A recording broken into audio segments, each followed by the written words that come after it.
Level 1 puts you to sleep in minutes. Level 100 knocks out chronic insomniacs who haven't slept properly in years. But here's what's disturbing. Most people get addicted to the middle levels and never need sleeping pills again. Your brain is basically a hyperactive toddler at bedtime. It wants to replay every awkward thing you said 3 years ago, plan next week's grocery list, and solve world hunger all at once. The moment your head hits the pillow, suddenly you're mentally reorganizing your entire life. Sound familiar? Here's what most people don't realize about falling asleep. Your mind needs a job, not a stressful, anxiety-inducing job, but something gentle and repetitive that keeps it occupied while your body does the heavy lifting of actually drifting off. Think of it like giving a fidgety kid a coloring book during a long car ride. The number game works because it hijacks your brain's natural tendency to overthink. Instead of letting your thoughts bounce around like a pinball machine, you're giving them one simple task: count backward from 100 to 0.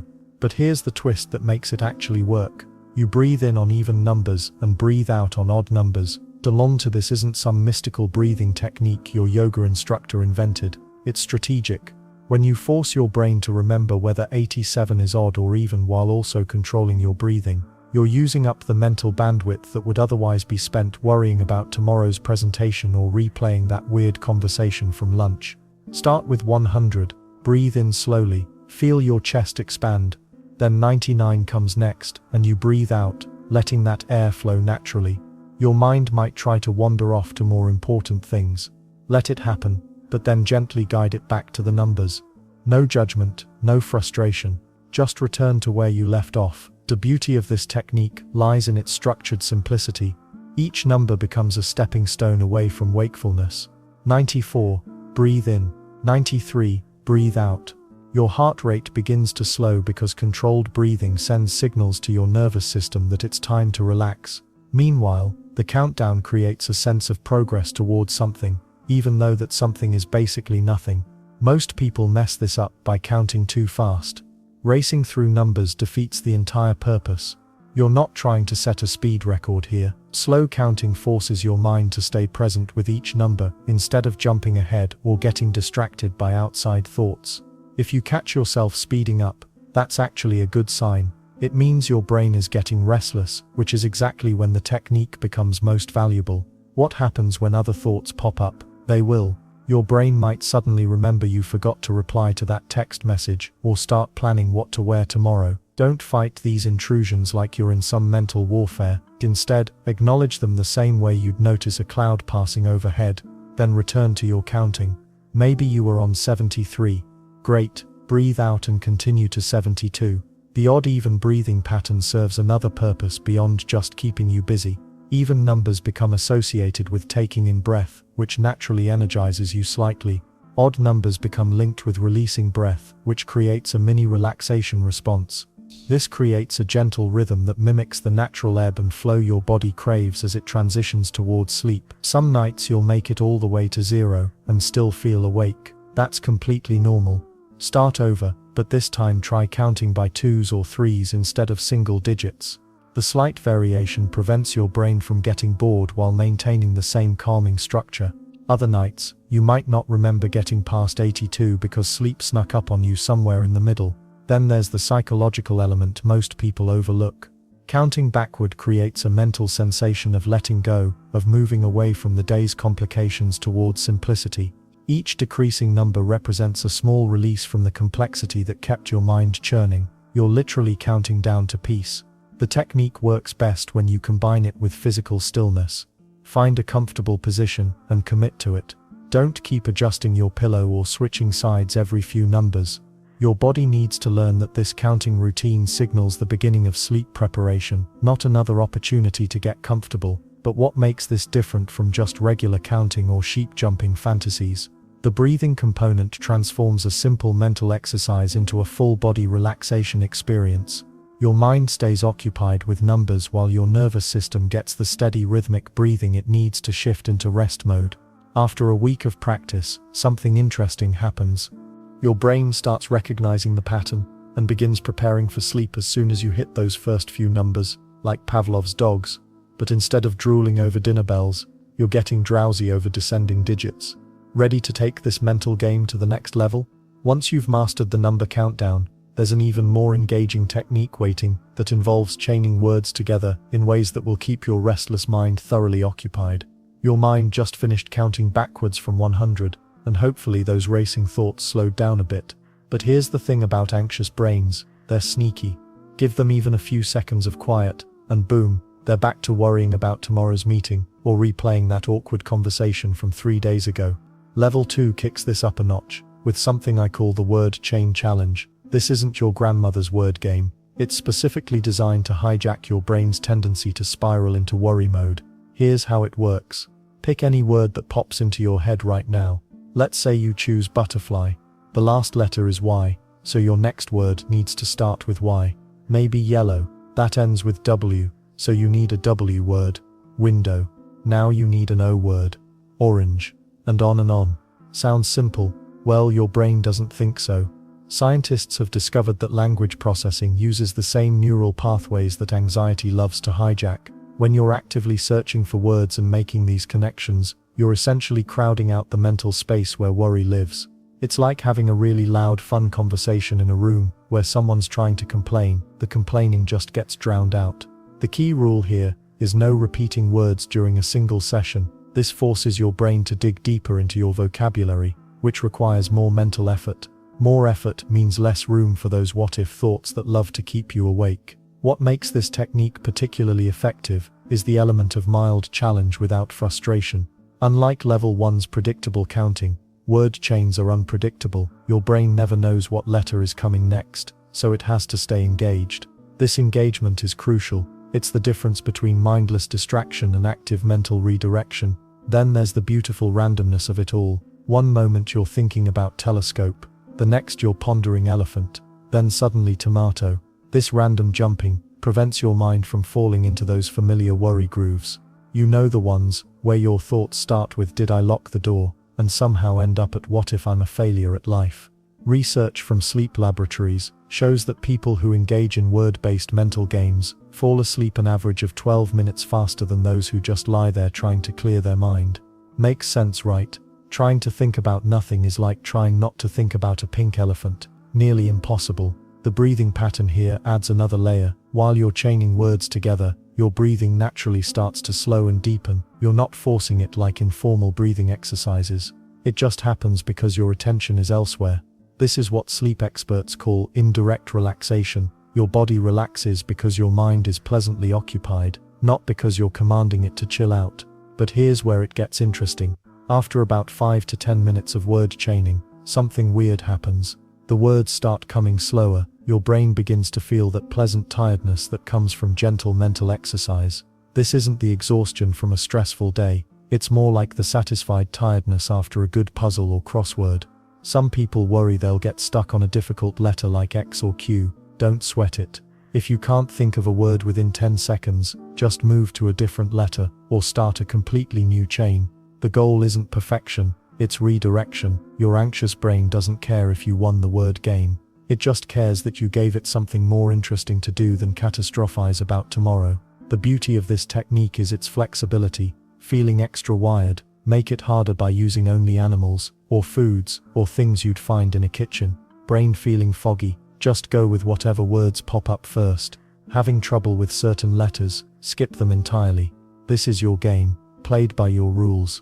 And the weird part is, the more you practice this, the faster it works. Your brain starts to recognize the pattern, and begins winding down as soon as you start the first word chain. It's like training a puppy, except the puppy is your overactive mind, and the treat is peaceful sleep. What's particularly clever about this approach is that unlike meditation or breathing exercises, you can't really do it wrong. Every word chain is different, every session unique. There's no pressure to achieve some perfect state of zen, just a gentle game that happens to be exactly what your racing mind needs to finally slow down. Speaking of slowing down, wait until you discover what happens when we add visualization to the mix. The next level takes these word skills and transforms them into something even more powerful. Once you've mastered the number countdown, your brain is ready for something more engaging. The word chain challenge takes that focused attention and channels it into a linguistic puzzle that's surprisingly addictive. Here's how it works. Start with any word that pops into your head.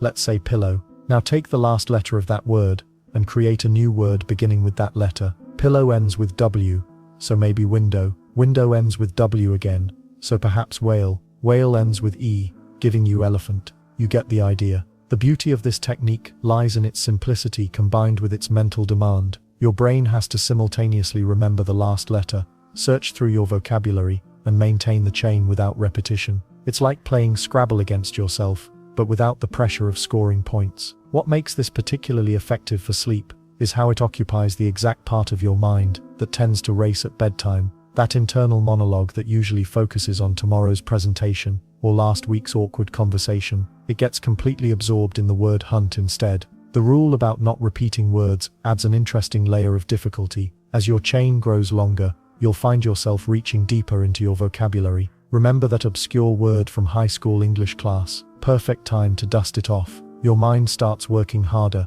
which paradoxically helps it tire out faster. Let's walk through a longer chain to see how absorbing this becomes. Start with cat, then table, then elevator, then radio, then orange, then elephant, then turtle, then envelope, then elephant. Wait, you already used elephant. Back up and try emerald instead, then dolphin, then notebook. See what happened there? You had to backtrack, reconsider, and adjust. That mental flexibility exercise is exactly what pulls your attention away from stress and worry. Your brain can't simultaneously fret about your mortgage payment and figure out a word that starts with Q.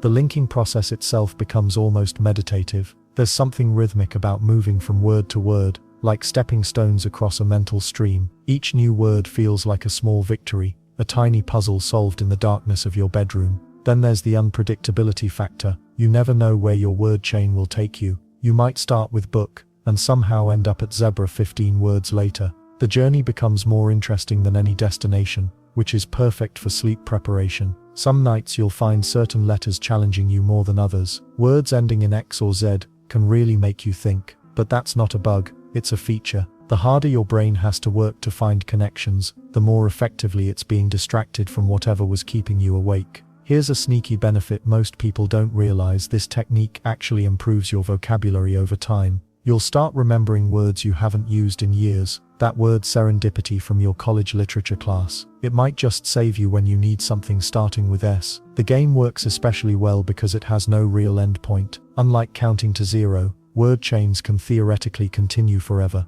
This open-endedness means you're not anticipating completion, you're just flowing from word to word until sleep naturally interrupts the process. Advanced players sometimes add extra rules to increase the challenge. Maybe only use words with more than 5 letters, or alternate between nouns and verbs. These variations keep the technique fresh if you use it regularly. What's fascinating is how the quality of your word choices often reflects your state of mind. Early in the chain, you might pick obvious everyday words. As you relax, your choices might become more creative or unusual. It's like watching your conscious mind gradually hand control over to your subconscious. The technique also works because it engages your brain's language centers without emotional activation. Unlike thinking about your day or planning tomorrow, word chaining is emotionally neutral. There's no stress attached to finding a word that starts with N. Don't worry if you occasionally hit a mental wall and can't think of any words for a particular letter. Just pick a new starting word and begin again. The goal isn't perfect performance, it's mental occupation and eventual drowsiness. But what happens when even word chains aren't quite enough to quiet your racing thoughts? When you need something that engages not just your language skills, but your visual imagination as well. That's where our next technique transforms simple letters into detailed mental pictures, creating an even more immersive distraction from whatever's keeping you awake. Now, here's where things get creative. The story builder technique taps into something most people don't realize about their brains. When you create fictional stories, your mind naturally shifts into a different mode. It's like switching from the anxiety channel to the creativity channel. And creativity, that's surprisingly tiring for your brain. Most insomniacs make the mistake of trying to empty their minds completely. But that's like telling someone not to think about a pink elephant. Your brain needs something to chew on, something gentle and engaging. Story building gives your mind exactly that kind of productive distraction. Here's how it works. You start with the simplest possible story in your head. Maybe it's about a cat walking down a street. That's it. Nothing fancy. But then you add one tiny detail. The cat is orange. Then another. It's raining lightly. The street has old brick buildings. You're not trying to write the next great novel here. You're just letting your imagination wander at the speed of sleepiness. The magic happens because storytelling uses multiple brain regions at once. Your visual cortex creates the scenes. Your language centers handle the narrative. Your emotional brain connects with characters. All of this mental juggling naturally crowds out the worried thoughts that keep you awake. It's like giving your anxious mind a different job to do. But here's the trick most people miss. Your bedtime stories should move slowly, like molasses. Think of how bedtime stories work for kids. The rhythm is gentle, the pace is unhurried, and nothing too exciting happens. You're not building toward a thrilling climax. You're building towards sleep. Let's say your story starts with that orange cat. Don't have it suddenly chase a mouse or get into a fight with a dog. That kind of action will wake you up more. Instead, maybe the cat finds a warm doorstep. It sits down and watches raindrops fall from the roof. A friendly shopkeeper notices and leaves out a small bowl of milk. The cat drinks slowly, then curls up for a nap. See how that works? Your story character is literally modeling sleep behavior for your brain.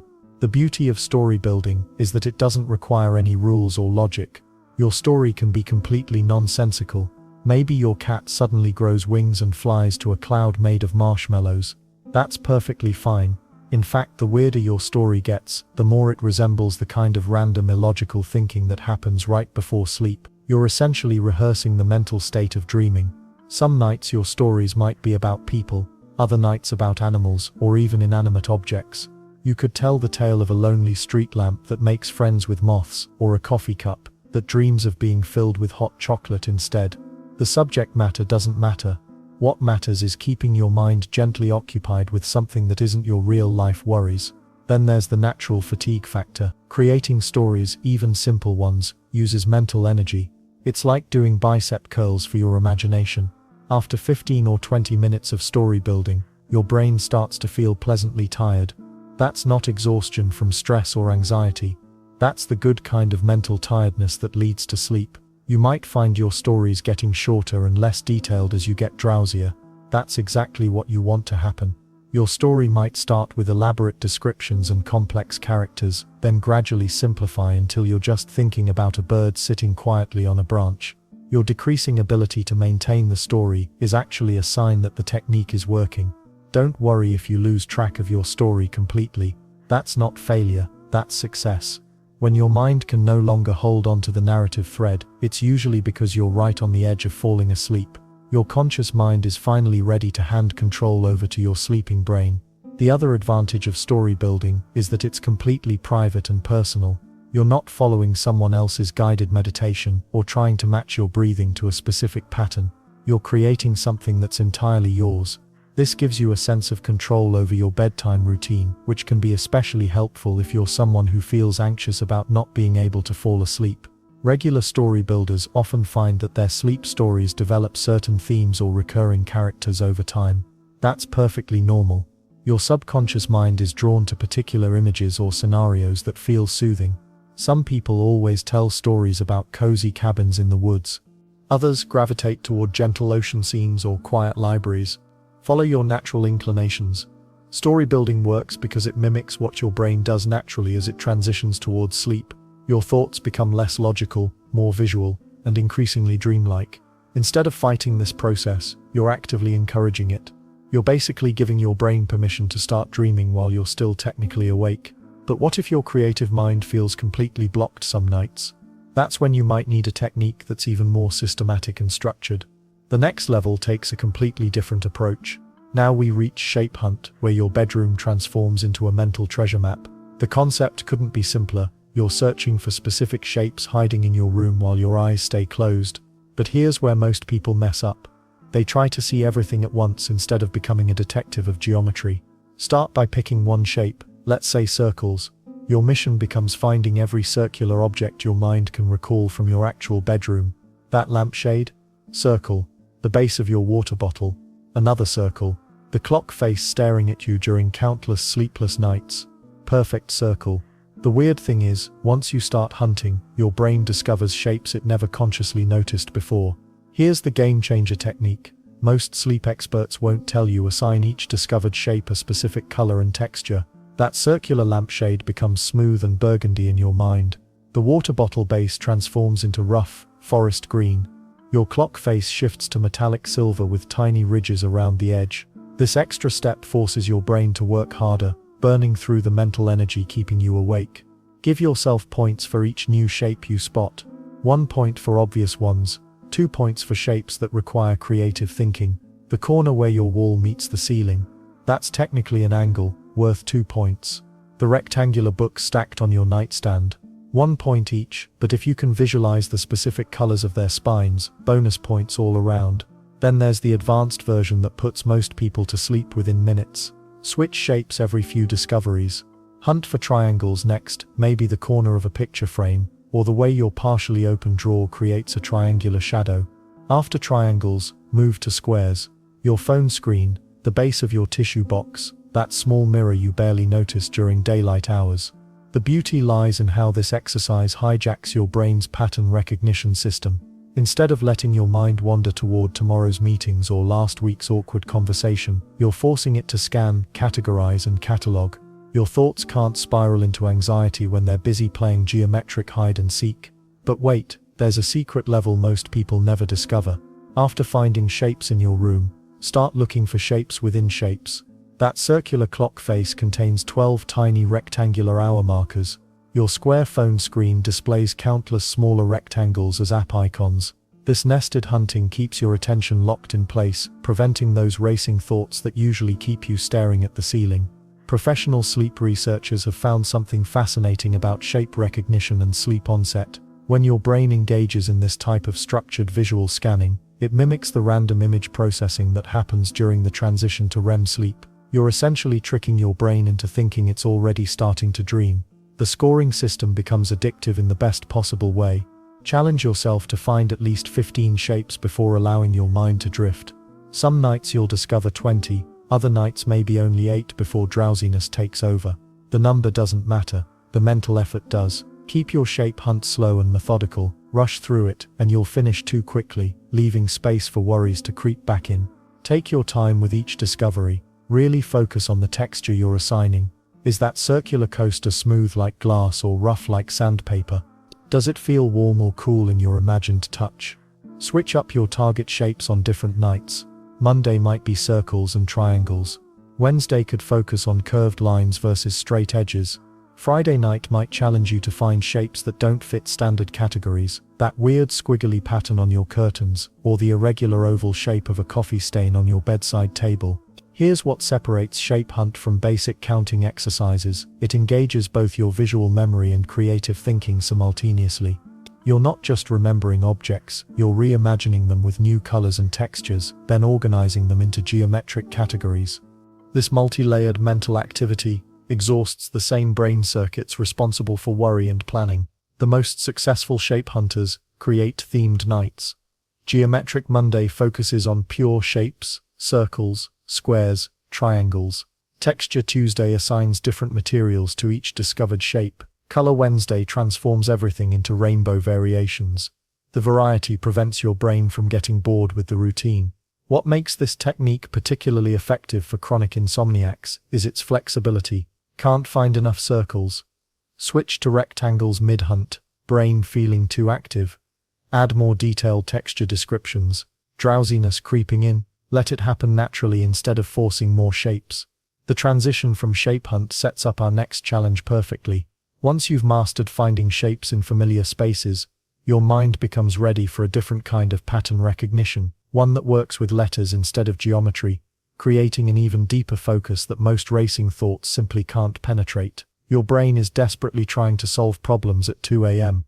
But here's the thing about spelling words backwards. It's like giving your mind a Rubik's Cube when it's expecting a crossword puzzle. The mental gymnastics required to reverse letters forces your racing thoughts to slow down and focus on something completely harmless. Most people never realize that spelling backwards uses a different part of your brain than regular spelling. When you spell beautiful forward, your brain follows familiar pathways, but spell it backwards, Lufituaeb, and suddenly your mind has to work harder, which is exactly what we want. The effort exhausts the same mental energy that keeps you wide awake. Start with simple words like sleep spelled backwards, Peels, easy enough, right? Then move to longer words. Comfortable becomes Elbatrofmoc. Your brain literally cannot multitask worrying about tomorrow's meeting while concentrating on reversing those 11 letters. It's neurologically impossible. The beauty lies in the mistakes. When you mess up, and you will, there's no pressure. Nobody's grading your midnight spelling bee. Just calmly restart the word and continue. That gentle restart actually reinforces the relaxation response because you're practicing letting go of perfectionism, which is often what keeps insomniacs awake in the first place. Try challenging yourself with increasingly difficult words. Extraordinary backwards is YRANIDROARTXE. Takes serious concentration, doesn't it? That's 14 letters of pure mental distraction. While you're focused on getting those letters right, your stress hormones naturally decrease, your breathing slows, your heart rate drops. But here's where it gets interesting. Pick words related to comfort and rest. Tranquil becomes LIUQNART. Peaceful reverses to LUFECAE. Your subconscious mind processes these calming concepts even while spelled backwards, creating a double effect: mental exhaustion from the spelling exercise, plus subtle relaxation cues from the word meanings. Some nights you'll find certain letters tricky to reverse. The letter Q always seems to hide in unexpected places when you're spelling backwards. Question becomes NOITSEUQ, and that Q at the end feels strange, doesn't it? These little moments of confusion are actually perfect. They mean your conscious mind is fully engaged in the task instead of spinning through anxiety loops. Don't restrict yourself to English words either. If you know any words in other languages, try those too. Goodbye in Spanish is adios, which backwards becomes SOID. Foreign words add an extra layer of mental effort because you're accessing different language centers in your brain. The rhythm matters more than speed. Say each letter slowly in your mind. MAGNIFICENT becomes TNECIFINGAM. Let each letter have its moment. This deliberate pacing mirrors the slow, steady breathing pattern your body needs for sleep. You're essentially training your mind to operate at bedtime speed. Create themes for different nights. Monday could be food words. Chocolate spelled backwards is ETALOC. Tuesday might be nature words. Butterfly becomes YLFRETTUB.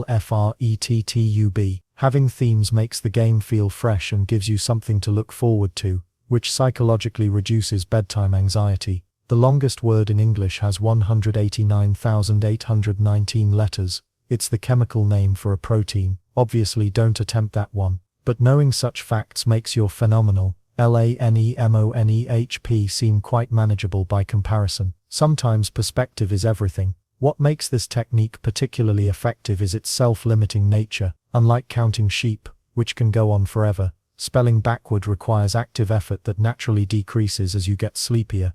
Your brain will start making more mistakes, letters will jumble together, and eventually you'll drift off mid-word. That's not failure, that's success. Professional athletes use similar cognitive techniques to quiet pre-game nerves. The principle is identical. Give your brain a specific challenging task that requires focus but isn't emotionally charged. Spelling backwards hits that sweet spot perfectly. If you find yourself getting too good at this and blazing through words easily, switch to phrases. Sweet dreams backwards becomes Sumed teas. Phrases require you to remember word boundaries while reversing letters, adding another layer of complexity that deepens the mental fatigue effect. The key is consistency rather than perfection. Some nights you'll reverse 10 words, other nights maybe 3 before drowsiness takes over. Both outcomes are victories because you've redirected your mental energy away from stress and towards something neutral and tiring. But what happens when even backward spelling isn't enough to quiet your mind? That's when you need to transport yourself somewhere completely different. Somewhere so vivid and peaceful that your brain has no choice but to follow along on the journey.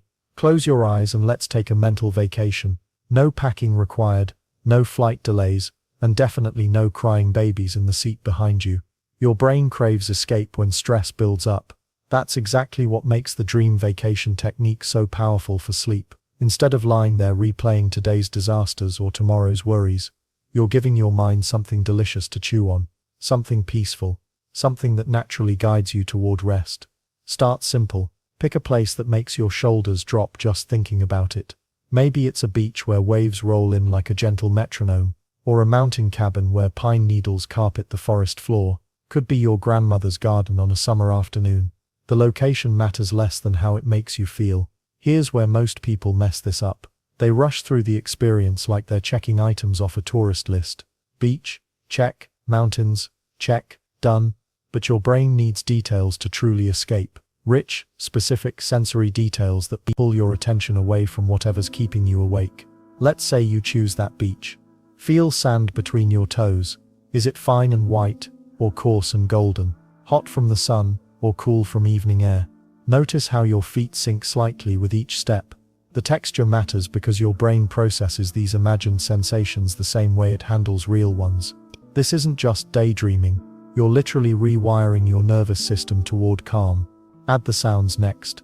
Waves don't just crash. They hiss as foam spreads across sand, then gurgle as water retreats. Seagulls call in the distance, but they're far enough away to be peaceful, not annoying. Wind rustles through beach grass behind you. These layered sounds create what scientists call pink noise, naturally calming frequencies that help your brain shift into sleep mode. Then there's the smell. Salt air has this clean mineral quality that seems to wash thoughts clear. Maybe there's a hint of coconut sunscreen, or the earthy scent of seaweed dried by the sun. Your olfactory system connects directly to the brain's emotional center, bypassing the analytical parts that keep you awake analyzing problems. Temperature deserves special attention. Imagine warm air on your skin but with a cool breeze that prevents overheating. The sun feels gentle, not harsh. You're perfectly comfortable without needing to adjust anything. This sensation of ideal temperature signals safety to your nervous system, which is exactly what you need for sleep. But here's the key most sleep experts miss. Don't just stand there in your imaginary paradise like a tourist taking photos. Move through it slowly, purposefully. Walk along that shoreline and notice how the scenery changes. Maybe you discover tidal pools with tiny crabs scuttling between rocks, or driftwood weathered smooth by countless tides. Perhaps shells in unexpected colors catch your eye. The movement aspect tricks your brain into thinking you're actually exploring, which activates the same neural pathways that naturally tire you during real physical activity. You're getting mentally exhausted without leaving bed. Pretty clever, right? Weather adds another layer of immersion. Light rain on a forest lake creates entirely different feelings than bright sunshine on desert sand. Mist rolling over hills changes the whole mood of your mental landscape. Storm clouds gathering on the horizon might sound stressful, but if you're watching from a cozy cabin window, they become hypnotic and sleep-inducing. Don't forget textures you might touch along the way. Smooth river stones, rough bark on an ancient tree, soft grass between your fingers, cool water lapping at your ankles. Each tactile detail deepens the experience and pulls your attention further from wakeful thoughts. The most effective dream vacations include something your body can lean against or sink into. A hammock strung between palm trees, a warm boulder perfect for sitting, a grassy hillside that supports your back while you watch clouds drift by. This gives your imaginary self permission to rest, which sends powerful relaxation signals to your real body. Time works differently in dream vacations too. You can spend what feels like hours exploring every detail of a mountain stream, following it from a rushing waterfall down to where it joins a peaceful lake, or you might find yourself on an endless beach, where the horizon stretches forever and there's no hurry to get anywhere. Some nights you'll find yourself returning to the same imaginary place, like visiting an old friend. Other times you'll discover entirely new landscapes your mind creates spontaneously. Both work perfectly. The goal isn't originality, it's mental absorption deep enough to crowd out stress and worry. The strangest part about this technique, the more vividly you imagine your dream vacation, the more likely you are to actually dream about peaceful places. Your sleeping brain often continues the journey your waking mind started, creating longer periods of restorative rest. And speaking of continuation, once you've mastered this mental escape, there's an even more systematic way to guide your mind towards sleep using familiar spaces you already know by heart. Your mind needs familiar territory to settle down, which brings us to one of the most effective mental exercises for sleep, the memory palace walk. This technique transforms your racing thoughts into a gentle stroll through places you know by heart. Here's how your brain works during this exercise. When you mentally walk through familiar spaces, you're activating the same neural pathways used for actual navigation, but without the physical stimulation that keeps you alert. Your hippocampus, the brain region responsible for memory and spatial awareness, starts working in a calm, methodical way that naturally leads towards sleep. Pick your favorite building or room. Could be your childhood home, your current bedroom, or even your workplace. The key is choosing somewhere you know incredibly well, down to the smallest details. Your brain shouldn't have to work hard to remember the layout or major features. Now comes the magic part. Start walking through this space in your mind, but move slowly, really slowly. Take each step deliberately, as if you're exploring the place for the first time in years. Notice how different this feels from your usual rushed mental state. Touch objects along your path mentally. Run your imaginary fingers across the kitchen counter. Feel the texture of that old wooden dresser. Press your palm against the cool bathroom mirror. This tactile engagement gives your mind something concrete to focus on instead of tomorrow's deadlines or today's mistakes. The beauty of this technique lies in its dual nature. You're using mental energy to recall and navigate, which tires your brain naturally, but you're also engaging with familiar safe memories that trigger comfort responses. It's like getting a mental workout and a warm hug simultaneously. Let's talk about the details that make this work. Don't just walk through rooms quickly. Stop and examine specific items. What color is that lampshade? How does the carpet feel under your feet? Is there a particular smell you associate with this space? The more sensory details you can recall and experience, the more your mind shifts away from anxious thoughts. Scientists have studied this phenomenon extensively. When people engage in detailed spatial memory tasks, their stress hormones decrease significantly. The prefrontal cortex, which handles worrying and planning, becomes less active. Meanwhile, the brain regions associated with calm reflection take over. Then there's the rhythm factor. Walking, even imaginary walking, creates a natural pace that syncs with your breathing and heart rate. This internal rhythm acts like a lullaby for your nervous system. You're essentially rocking yourself to sleep mentally. But here's where most people mess this up. They rush through the exercise or pick unfamiliar locations that require too much mental effort to navigate. Your brain shouldn't be solving puzzles or trying to remember new layouts. It should be taking a leisurely tour through well-known territory. Consider the psychological comfort of familiar spaces too. These places represent safety, routine, and positive memories. When you're mentally present in your childhood bedroom or favorite coffee shop, you're unconsciously accessing feelings of security and calm. Your body responds by lowering its guard and preparing for rest. The technique works even better when you add personal meaning to objects you encounter. That family photo on the dresser isn't just a picture. It represents love and connection. The cozy reading chair isn't just furniture. It symbolizes relaxation and peaceful moments. These emotional associations deepen the calming effect. What makes this different from other visualization techniques? You're not creating new mental images or trying to imagine fantastical scenarios. You're simply revisiting real places with real memories. This requires less creative energy while providing more emotional comfort. Some nights you might find yourself getting distracted or losing track of where you are in your mental walk. That's perfectly normal. Just gently return to the last place you remember and continue from there. No pressure, no judgment. Think of it as a casual stroll rather than a timed race. The physical aspect matters too. As you mentally touch different textures and surfaces, your actual body starts to relax. Your muscles release tension as if you're really experiencing those comforting tactile sensations. The mind-body connection works in your favor here. Different rooms serve different purposes in this exercise. Bedrooms tend to trigger immediate sleepiness. Kitchens often evoke feelings of warmth and nourishment. Living rooms suggest comfort and family time. Pay attention to which spaces make you feel most drowsy and spend extra time there during your mental walks. This memory palace technique has an interesting side effect. It often improves your actual spatial memory over time. People who practice this regularly report better recall of real-world locations and improved navigation skills. You're essentially giving your brain a gentle workout while preparing for sleep. The key is consistency and patience. Like any sleep technique, the memory palace walk becomes more effective with practice. Your brain learns to associate this mental exercise with bedtime, making it easier to slip into sleep mode each night. While walking through familiar spaces calms your mind beautifully, there's another playful approach that works by engaging your categorization skills in an almost game-like way. Welcome to Level 9, Animal Parade.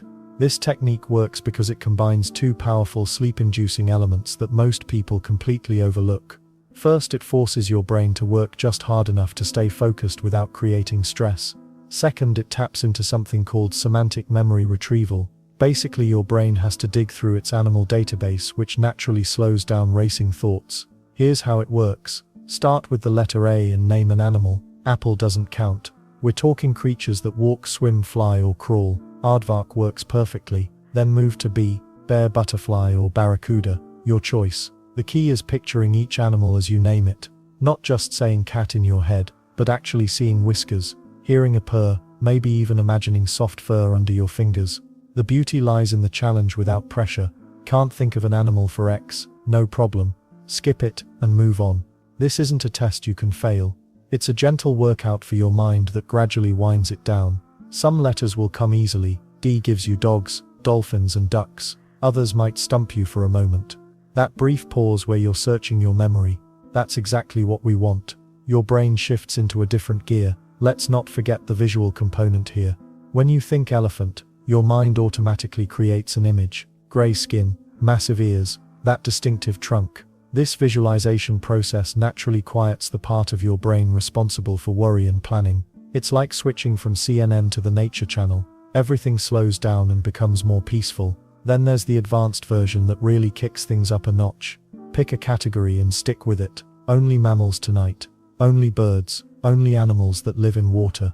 This constraint forces your brain to work a bit harder, which paradoxically makes you sleepier. It's the same reason reading a moderately challenging book makes you drowsy while scrolling social media keeps you wired. The category approach reveals something fascinating about how memory works. Try naming only African animals and watch how your mind creates connections. Lion leads to zebra, which reminds you of wildebeest, then maybe rhinoceros. These mental pathways are like following a gentle stream. One thought flows naturally into the next without the jarring jumps that keep you awake. But why does this work better than counting sheep? Simple, sheep are boring. They're all basically the same fluffy white blur jumping over the same fence. Animals offer infinite variety. A tiger moves differently than a turtle. A hummingbird sounds nothing like a horse. This diversity keeps your mind gently engaged without overstimulating it. Scientists have discovered something interesting about this type of mental exercise. When you're retrieving memories of animals, especially picturing them in detail, your brain releases slightly more GABA, a neurotransmitter that promotes relaxation. It's not a massive flood like you'd get from medication, but a gentle trickle that helps ease you towards sleep. The rhythm matters too. Don't rush through the alphabet like you're late for something. Linger on each animal for a few seconds. Really see it. Where does it live? What does it eat? How does it move? This extended focus naturally slows your breathing and heart rate. Your body starts interpreting these longer, deeper thoughts as preparation for rest. Some people discover they have unexpected gaps in their animal knowledge. You might fly through A to M, then hit a wall at N. Newt, narwhal. That moment of gentle struggle is actually perfect. Your brain is working just hard enough to stay occupied, but not so hard that it triggers stress hormones. And here's something nobody talks about. This technique often triggers pleasant childhood memories. Thinking about animals frequently brings back visits to zoos, nature documentaries you watched as a kid, or books your parents read to you. These warm, fuzzy memories naturally lower anxiety and create the emotional conditions for sleep. The real magic happens when you start getting creative with it. What about extinct animals? Dinosaurs count too. Allosaurus, Brontosaurus, Triceratops. Suddenly you're 7 years old again, fascinated by these incredible creatures. That sense of wonder and curiosity is the opposite of the worried analytical state that keeps people awake.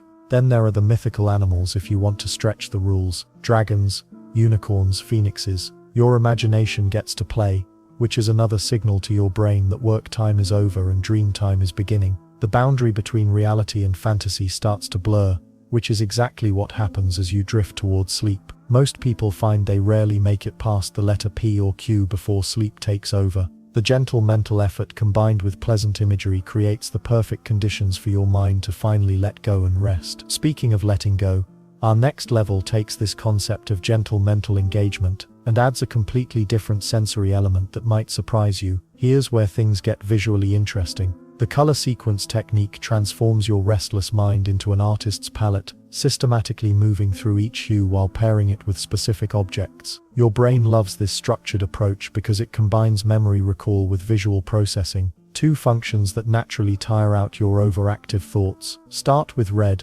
Think of something unmistakably red. A fire truck works perfectly. Picture its glossy paint reflecting streetlights, the chrome bumper, even those massive tires. Hold that image for about 10 seconds, then let it fade to black like someone slowly dimming theater lights. Next comes orange, maybe a basketball spinning in slow motion. See the textured surface, the black lines creating perfect curves around its circumference. Feel the weight of it in your hands if you want, then watch it dissolve into darkness. Yellow brings sunshine, obviously, but try something unexpected. A taxi cab in New York City, complete with scratched paint and a dented fender. Hear the honking horns around it. Smell the exhaust fumes mixing with hot dog vendors. Let that whole scene melt away like butter on warm toast. Green opens up endless possibilities. A single leaf hanging from an oak tree branch works beautifully. Notice its veins running like tiny rivers. The way morning dew might collect along its edges. Watch how sunlight filters through its surface, creating shadows underneath. Then let autumn take over, turning it brown before it crumbles away. Moving into blue territory, your mind might drift toward ocean waves. But here's something better. Pick a vintage blue mailbox standing on a quiet suburban corner. The paint is slightly faded, there's a small dent near the handle, and someone stuck a piece of gum on its side years ago. Watch a letter slide through its slot, disappearing into darkness. Purple challenges most people. Grapes work, but they're predictable. Instead, visualize a deep purple bruise healing on someone's arm, changing colors day by day, until it finally fades to yellow, then disappears completely. Weird? Maybe. Effective at occupying your brain? Absolutely. Then there's the interesting debate about indigo. Some people skip it entirely, jumping straight from blue to violet. Scientists argue whether indigo even exists as a separate color, or if Newton just wanted 7 colors in his rainbow to match musical notes. Your sleep routine doesn't need to resolve centuries-old scientific debates, so use whatever feels right. Pink might bring cotton candy to mind, all fluffy and sticky sweet. Picture yourself at a county fair, hearing carnival music playing in the background while children shriek with delight on spinning rides. Smell the funnel cake grease, feel the humid summer air, then watch the whole scene fade to black as the fair packs up and moves to the next town. White presents an interesting challenge, because technically it contains all colors mixed together. A fresh snowfall covering your neighborhood works well. Everything looks peaceful and muffled, with that special quiet that only comes after heavy snow.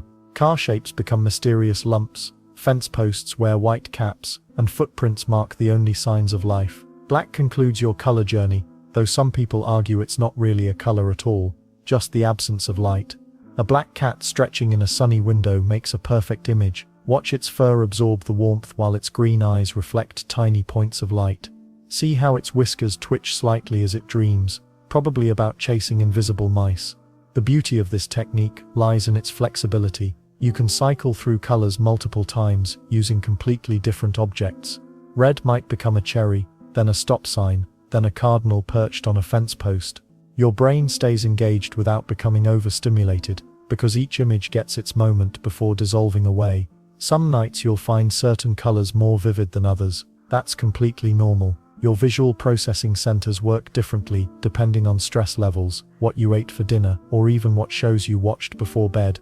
Don't fight it, just notice which colors feel most relaxing and linger there a bit longer. Research shows that color visualization activates the same brain regions used during actual sight, which explains why this technique feels so immersive. Your mind can't easily distinguish between real visual input and clearly imagined images, especially when you're relaxed and lying in darkness. The systematic progression from one hue to the next creates a gentle mental rhythm that naturally slows down racing thoughts. Unlike random visualization exercises, the color sequence gives your brain a clear path to follow without requiring complex decision-making that might wake you up further. What makes this even more effective is how colors naturally trigger emotional responses. Blues and greens tend to lower heart rate and blood pressure, while warmer colors like red and orange can initially energize before fading to create contrast. This emotional journey helps guide your nervous system towards sleep. But here's the fascinating part about taking this color journey. Each hue connects to memories you didn't even realize you were storing, and sometimes the most unexpected recollections surface when you least expect them. Time to get your brain focused on something that actually matters. Level 11 takes us into gratitude territory, but this isn't your typical count your blessings exercise that puts you to sleep faster than watching paint dry. Well, actually that's exactly what we want here. Starting with 5 things you're grateful for today sounds simple enough. Most people rattle off generic answers like health, family, roof over their head, basic stuff. But here's where the sleep magic happens. You're going to dig deeper into what makes each thing special. Your brain has to work just hard enough to stay focused, but not so hard that it gets wired up again. Let's say you pick your morning coffee. Don't just think grateful for coffee. Think about the warmth of the mug in your hands, the smell that hit you before you even took the first sip, how it actually woke up your taste buds. Maybe even the fact that someone somewhere grew those beans and you got to enjoy the end result. Your mind starts painting these detailed pictures instead of cycling through tomorrow's problems. The real trick happens in your chest. When you genuinely feel appreciation for something, your body responds. Heart rate starts to settle, breathing gets deeper without you even trying. Those stress hormones that keep you alert, they begin backing off. Gratitude literally changes your body's chemistry from stay alert mode to time to rest mode. Scientists have measured this stuff.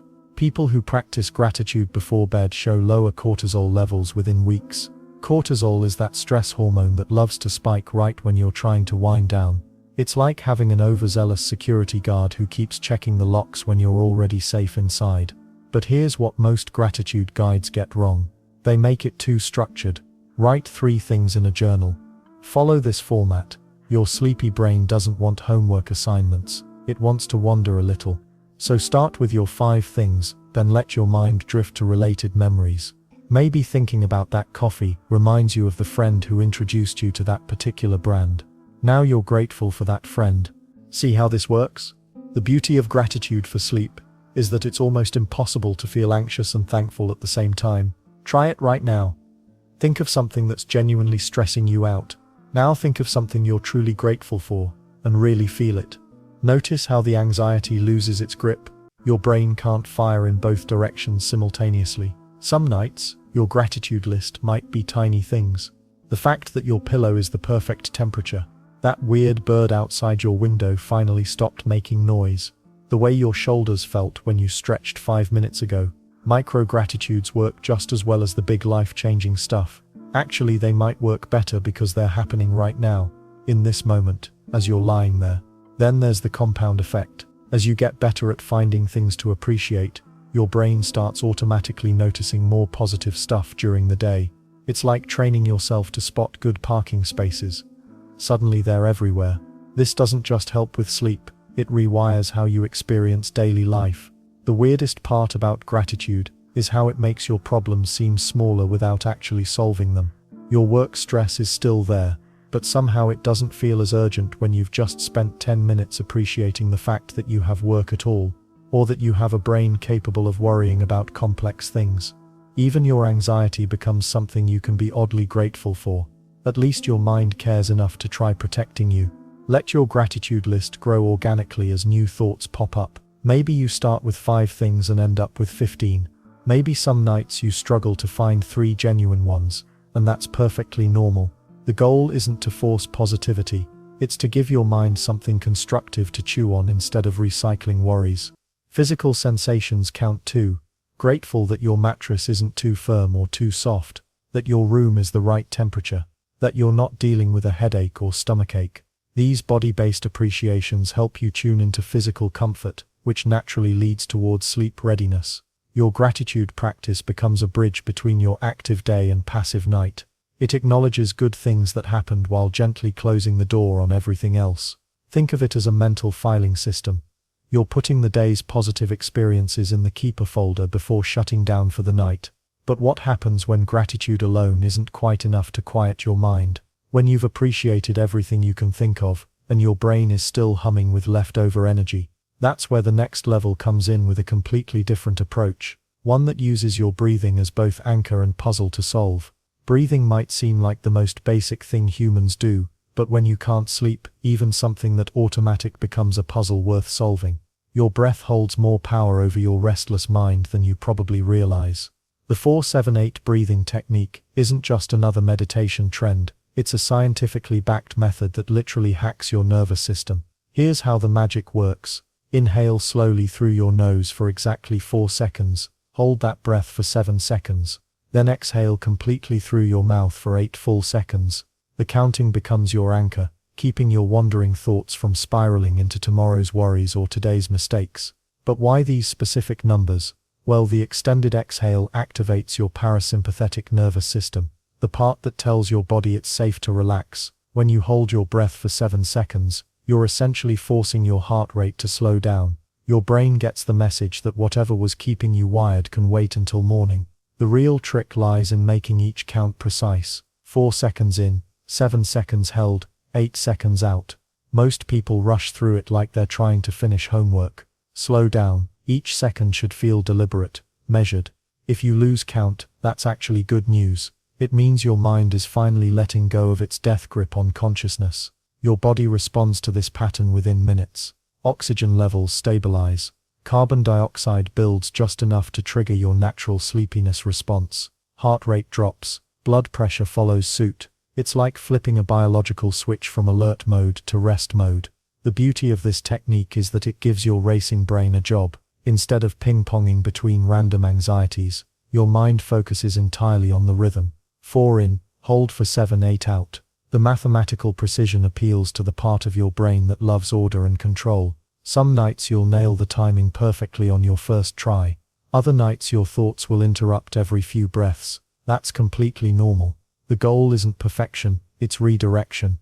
When your mind wanders to that awkward conversation from work or the bills sitting on your kitchen counter, gently guide it back to the numbers. Here's what most people get wrong. They expect immediate knockout results. The 4-7-8 technique works more like a dimmer switch than a light switch. Each cycle gradually turns down the volume on your internal chatter. After 3 or 4 rounds, you'll notice thoughts becoming fuzzier, less urgent.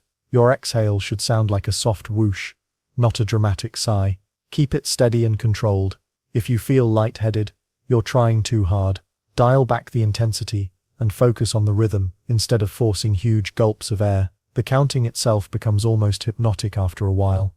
4, 2, 3, 4, hold, 2, 3, 4, 5, 6, 7, out, 2, 3, 4, 5, 6, 7, out, 2, 3, 4, 5, 6, 7, 8. The repetition creates a mental loop that crowds out everything else competing for your attention. What makes this particularly effective for chronic overthinkers is how it transforms breathing from background noise into foreground focus. You can't simultaneously worry about next week's presentation and count your way through controlled breathing patterns. Your brain simply doesn't have the bandwidth for both. Research shows that people who practice this technique regularly fall asleep faster and experience deeper sleep cycles. The trained response becomes automatic. Your body learns to associate the 4-7-8 pattern with bedtime preparation. Eventually, just starting the first cycle signals to your nervous system that sleep is coming. The physical sensation changes with practice too. Initially, holding your breath for 7 seconds might feel uncomfortable or forced. After a few weeks, that pause becomes a moment of stillness where your mind naturally quiets. The 8-second exhale transforms from a chore into genuine relief. Don't get frustrated if thoughts keep interrupting your count. That's your brain doing what brains do, jumping around like an overexcited puppy. Simply return to where you left off in the cycle. 4 in, 7 held, 8 out. The persistence matters more than perfect execution. Some people find it helpful to place one hand on their chest and one on their belly to feel the breath moving through their body. Others prefer to keep their hands relaxed at their sides. Experiment with what feels most natural for your sleep routine. The technique works best when you're already lying down in your sleeping position. Sitting up engages too many muscles and sends mixed signals to your nervous system. Let gravity help by settling into your pillow and mattress before starting your first cycle. After mastering the 4-7-8 pattern, you might discover that your environment plays a bigger role in sleep quality than you realized. The sounds around your bedroom can either support or sabotage even the most perfectly executed breathing exercise. Your brain might be racing with thoughts, but your ears are still working perfectly. That's exactly what makes the sound tracker technique so powerful. While your mind tries to solve tomorrow's problems or replay today's conversations, you can redirect all that mental energy towards something much simpler: listening. The human ear can detect sounds as quiet as a pin dropping from 3 feet away. Even when you think your room is silent, there's actually a symphony of tiny noises happening around you. Your refrigerator hums in the kitchen. The house settles with small creaks. Cars pass by outside, their engines fading from loud to whisper soft. Maybe there's a clock ticking somewhere, or the gentle whoosh of air moving through vents. Here's the interesting part.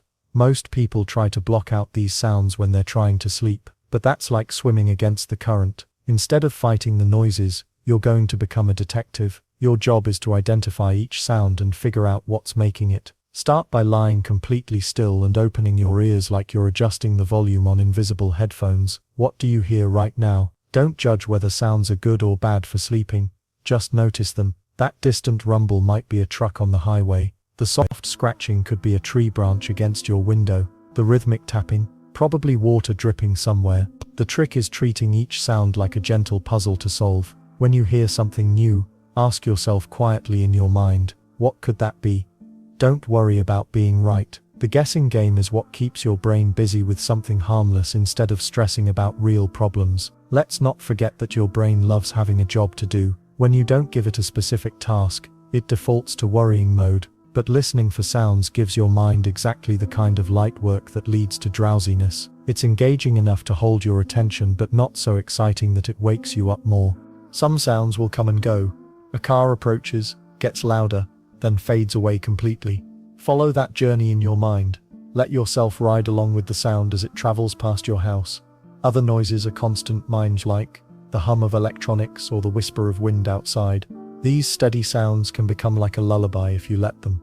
The weird part is how this technique works, even if you live somewhere noisy. City sounds, neighbors' TV, or even someone snoring in the next room can all become part of your sound tracking game. Instead of getting annoyed by noise, you transform it into sleep fuel. Every sound becomes a stepping stone toward relaxation. Here's a pro tip: try to notice sounds at different distances. Some noises are right in your room, maybe the rustle of your sheets or your own breathing. Others come from elsewhere in your house. Then there are outdoor sounds that travel from blocks away. Organizing sounds by distance gives your brain a sorting project that's surprisingly soothing. Don't try to control what you hear. Your job is just to be a curious listener, not the director of a silent movie. If a dog barks, notice it. If a plane flies over, track it across the sky in your mind. If your stomach gurgles, count that too. Everything qualifies as part of your sound collection. Sometimes you'll discover sounds you never noticed before. That's normal. When you pay attention to listening, your ears become more sensitive. You might hear your own heartbeat, or the tiny sound of your eyelids blinking. These body sounds can be especially relaxing because they're proof that your system is working exactly as it should. The beautiful thing about sound tracking is that it naturally gets quieter as the night goes on. Fewer cars drive by, neighbors turn off their TVs, even your house settles into deeper quiet. As the sounds fade, so does your alertness. Your brain starts getting the message that it's time to power down too. When you run out of new sounds to identify, start over with the ones that are still there. Maybe that humming refrigerator has a slightly different pitch now. Perhaps the wind has changed direction and sounds different against your windows. There's always something to notice if you keep your ears open. This technique works because it puts you in the present moment without any pressure. You're not trying to solve problems or make decisions, you're just listening. It's meditation disguised as a simple game, and your anxious thoughts don't stand a chance against this kind of gentle focus. But what happens when the sounds around you aren't enough to keep your mind occupied? That's where tomorrow's planning strategy comes in. Turning your thoughts about the next day into a powerful sleep tool rather than a source of midnight stress. Your brain loves to create suspense about tomorrow. It's like having an over-enthusiastic movie trailer producer living in your head, constantly hyping up dramatic previews of what might go wrong. Tomorrow, will you embarrass yourself at the meeting? Will you forget your keys? Find out next episode. Your nervous system treats uncertainty like a horror film, pumping stress hormones as if a saber-toothed tiger might jump out from behind your morning coffee. But here's the thing about anxiety. It feeds on the unknown. The mind fills blank spaces with worst-case scenarios faster than Netflix fills your queue with true crime documentaries. Research from UCLA shows that uncertainty registers in the same brain regions as physical pain. Your brain literally hurts when it doesn't know what's coming next. Tomorrow rehearsal flips this script entirely. Instead of letting your mind run wild with catastrophic possibilities, you become the director of a calm, predictable preview. You're not planning every detail obsessively. That would just create more stress.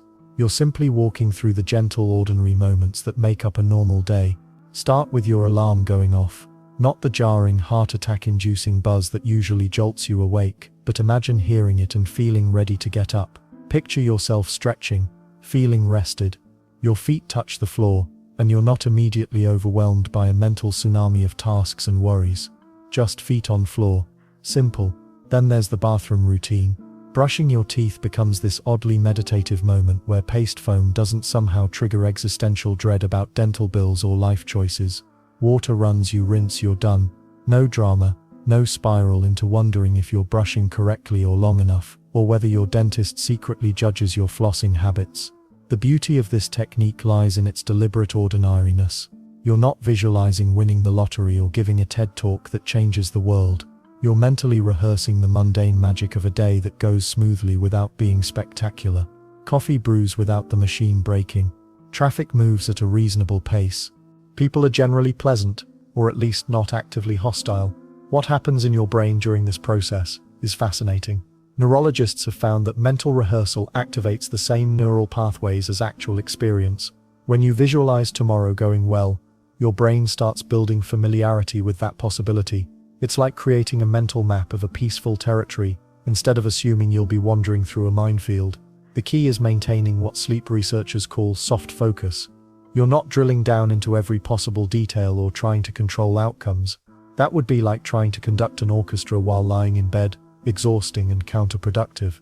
Instead, you're watching a gentle documentary about your own life, one where tomorrow unfolds with the same pleasant predictability as watching clouds drift across the sky. Work through your morning meal without getting caught up in nutrition anxiety or time pressure. Maybe you have toast. Maybe it's perfectly golden. Maybe you actually taste it instead of wolfing it down while mentally rehearsing 17 different conversations. The simplicity is the point. Transportation becomes equally straightforward in this mental preview. Your car starts, or the bus arrives on schedule, or your bike tires have air in them. These aren't miraculous events requiring divine intervention. They're normal occurrences that happen millions of times every day. Your brain just needs reminding that boring reliability is statistically more likely than chaos. Continue this gentle walkthrough with work or school or whatever fills your typical Tuesday. Colleagues are reasonably cooperative. Technology mostly functions as designed. No one schedules surprise meetings to discuss your performance concerns. The day maintains its ordinary rhythm without crescendoing into drama. The afternoon flows with similar ease. Lunch happens without food poisoning or social awkwardness. Emails get answered without triggering international incidents. The sun continues its age-old habit of moving across the sky without consulting your anxiety about whether you're accomplishing enough or living your best life or optimizing your potential. As evening approaches in your mental rehearsal, everything winds down naturally. Dinner gets prepared and consumed. Maybe there's conversation that doesn't devolve into arguments about politics or whose turn it is to take out the garbage. The day concludes not with fireworks or profound revelations but with the satisfied tiredness that comes from a day lived without constant crisis management. Well, the remarkable thing about tomorrow rehearsal is how it removes what psychologists call anticipatory anxiety. By the time you finish this mental preview, tomorrow feels familiar instead of threatening. Your brain has already experienced a version of it going well. Let's not forget that your nervous system responds to this rehearsal by gradually downshifting from high alert to rest mode. Heart rate slows, breathing deepens, and those stress hormones finally get the memo that perhaps tonight isn't the time for fight or flight preparation. Speaking of preparation, there's something almost magical about how your mind processes gentle repetition. Most people think about dinner parties and immediately stress about the perfect menu, the right decorations, or whether their house looks impressive enough. But here's the thing, when you're lying in bed trying to sleep, you get to throw all those rules out the window. Your imaginary dinner party can be absolutely ridiculous, and that's exactly what makes it perfect for quieting your mind. Start with the guest list. Who would you actually want to sit around a table with? Maybe it's Einstein, your grandmother, and that comedian who always makes you laugh. Or perhaps you'd go completely wild and invite 3 different versions of yourself from different decades. The beauty is that nobody can decline your invitation, nobody will show up late, and nobody's going to complain about the seating arrangement. Then there's the question of what you'd actually serve these famous guests. Would Einstein prefer pizza, or would he be more of a fancy French cuisine type? Your grandmother might want her famous apple pie, but what if you decided to serve dessert first? What if the entire meal was just different types of ice cream? In your mind, calories don't count and nobody has dietary restrictions unless you want them to. The conversations are where this exercise really shines. What would you ask someone who changed the world? What stories would they tell that you've never heard before? Maybe your grandfather would finally explain that family mystery everyone whispers about. Maybe your favorite author would reveal the secret ending to that book series. The questions flow naturally when you're not worried about seeming smart or impressive. Here's what happens in your brain during this process. You're essentially hijacking the same neural pathways that normally spin with tomorrow's worries or today's mistakes. Instead of replaying that awkward conversation from work, you're building elaborate scenarios that require just enough mental effort to stay engaging without being stressful. It's like giving your anxious thoughts a more interesting job. The weird part is how detailed you can make everything without even trying. You might find yourself wondering what kind of music would play softly in the background, or whether your dream dining room has candles or that fancy chandelier you saw in a magazine once. These tiny details aren't just filler, they're actively crowding out the mental space that stress usually occupies. Some nights you might host a comedy roast where everyone's making jokes about silly stuff. Other nights it could be more like a cozy book club where everyone shares their favorite stories. The tone shifts naturally based on what your mind needs. Feeling lonely, make it a warm, connecting conversation. Feeling overwhelmed, let it become light-hearted and silly. What makes this particularly effective for sleep is how it mirrors the way dreams actually work. Dreams jump from topic to topic, mix realistic details with impossible scenarios, and somehow feel completely normal while they're happening. When you practice this kind of flexible, creative thinking before bed, you're essentially warming up your brain for dream mode. The guest interactions can get wonderfully absurd if you let them. What if historical figures started debating modern problems? What if your childhood pet somehow joined the conversation? The more unusual it gets, the more your logical, worry-prone mind has to work to keep up, which naturally tires it out. Don't worry about being a good host in this scenario either. You can interrupt, change topics randomly, or even have multiple conversations happening at once. The goal isn't to create the world's best dinner party, it's to create a mental playground that's engaging enough to hold your attention, but gentle enough to let you drift towards sleep. Most people discover they have favorite types of imaginary guests. Some prefer historical figures because they're curious about the past. Others like fictional characters because the conversations can go anywhere. Still others stick with people they actually know because it feels more comforting. All approaches work perfectly fine. The practical beauty is that this technique travels well. Hotel room, airplane seat, camping tent. You can host your celebrity dinner party anywhere. No props needed, no special conditions required. Just your mind and whoever you'd like to invite to the table tonight. The funniest part might be how your dream guests sometimes surprise you. You think you know exactly what someone would say, then your imagination takes an unexpected turn. Maybe that serious historical figure cracks a joke you never saw coming. Maybe your favorite musician starts talking about gardening instead of songs. These little surprises keep the exercise fresh and engaging night after night. As your mind gets comfortable with this creative storytelling, you'll notice something interesting happening. The transition from actively imagining the dinner party to actually dreaming becomes almost seamless. Your brain learns to associate this kind of gentle creative thinking with the approach of sleep itself. But what happens when even the most entertaining dinner conversation isn't quite enough to quiet a particularly busy mind? Sometimes you need an activity that engages your visual imagination even more directly. Your ceiling becomes a canvas and you're holding the world's most interesting paintbrush. Here's the twist though. Most this brush doesn't exist, and the paint it creates appears only in your mind's eye. Yet somehow this invisible tool might be exactly what your restless brain needs to finally surrender to sleep. The invisible paintbrush technique taps into something fascinating about how our brains process visual imagination. When you mentally paint on your ceiling, you're activating the same neural pathways used for actual artistic creation, but without the physical effort that would keep you awake. Your mind gets to play artist while your body stays perfectly still and relaxed. Start by choosing your color palette. Soft blues work beautifully because they naturally trigger the brain's association with twilight and calm water. Lavender carries those same sleepy vibes, reminding your nervous system of evening gardens and gentle twilight hours. But here's where it gets interesting. You can pick any color that feels soothing to you personally. Some people find pale yellow incredibly calming, while others prefer the softest shade of green. Now comes the actual painting process. Begin at one corner of your ceiling, and imagine dipping your invisible brush into your chosen color. The brush holds just the right amount of paint. Not so much that it drips, but enough to create smooth, flowing strokes. Start with long, sweeping motions across the ceiling surface above you. Each stroke should move slowly and deliberately, like you're painting with honey instead of regular paint. What makes this technique particularly effective is how it combines multiple sleep-inducing elements. The repetitive mental motion of painting creates a meditative rhythm similar to counting sheep, but with more visual engagement. Your brain has to focus on the imaginary brush movements, which naturally crowds out anxious thoughts or tomorrow's worries. Meanwhile, the creative aspect satisfies that part of your mind that wants to stay busy without actually energizing your body. As you continue painting, pay attention to how the brush feels in your imaginary hand. Is it heavy or light? Does it have a wooden handle or something smoother?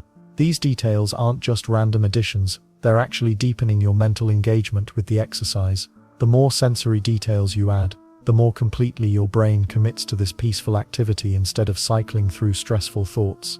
Then there's the coverage aspect. Start filling in your ceiling systematically, working from one side to the other like a professional painter would. But unlike real painting, you don't have to worry about perfect technique or clean lines. Your invisible paint can blend seamlessly, creating gradients and soft transitions that would make any artist jealous. If you make a mistake, simply paint over it with a gentle stroke. The science behind why this works is pretty clever. When you visualize painting motions, your brain activates motor cortex areas responsible for actual hand movements, but at a much lower intensity level. This gentle neural activity is just enough to occupy your mind without stimulating your body into alertness. It's like giving your brain a very mild, very soothing workout. About halfway through your ceiling, you might notice your imaginary paint taking on new qualities. Or maybe it starts to shimmer slightly, or perhaps it develops a soft cloud-like texture. These spontaneous changes are actually signs that your conscious mind is beginning to relax its tight control mountains exactly what needs to happen before sleep can take over. Some nights you might find yourself painting stars or gentle swirls instead of solid color coverage. That's perfectly fine. The goal isn't to create a masterpiece or even to finish the entire ceiling. The goal is simply to give your mind this focused, calming activity that gradually uses up the mental energy that's been keeping you awake. As your invisible painting progresses, you'll likely notice your brush strokes becoming slower and more leisurely. This natural slowing down happens because your brain is shifting from active thinking mode toward the quieter state that precedes sleep. Don't fight this gradual slowdown, and embrace it as a sign that the technique is working exactly as intended. The beauty of the invisible paintbrush lies in its flexibility. You can paint realistic ceiling coverage one night, abstract swirls the next, or even imagine painting soft clouds drifting across your ceiling sky. Each variation keeps the technique fresh while maintaining its core sleep-inducing properties. What's particularly interesting is how this exercise creates a gentle transition between wakefulness and dreams.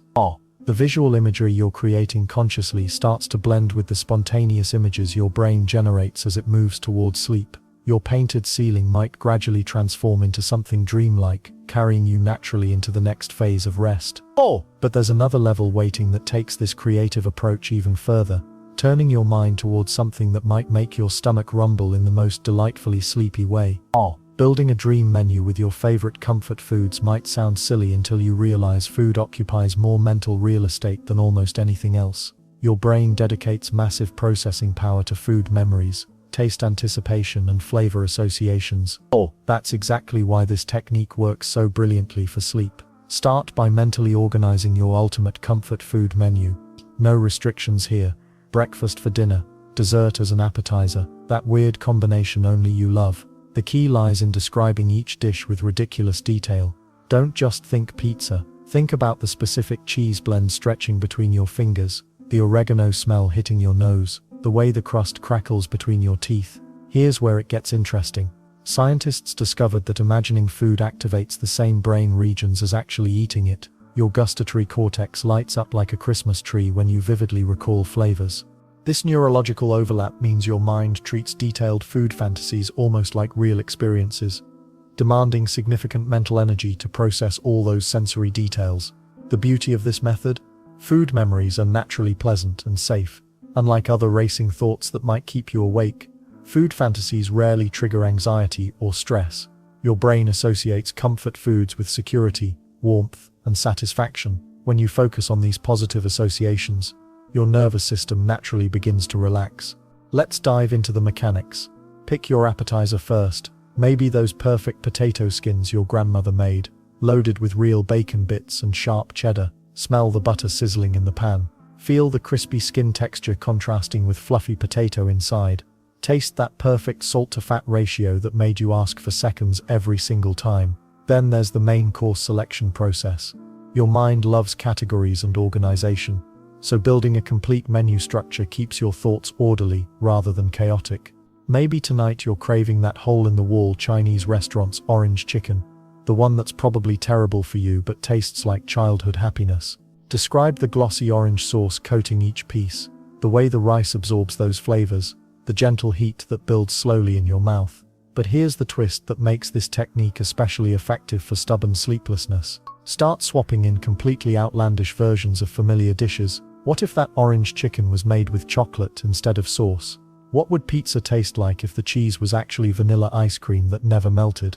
These impossible food combinations force your brain to work harder, creating new neural pathways that exhaust mental energy. The absurdity factor serves another crucial purpose. When you're imagining ice cream pizza or chocolate orange chicken, your mind can't simultaneously worry about tomorrow's meeting or replay today's embarrassing moment. There's literally not enough processing power available for both activities. Your brain has to choose, and the vivid food fantasy wins because you're actively directing attention there.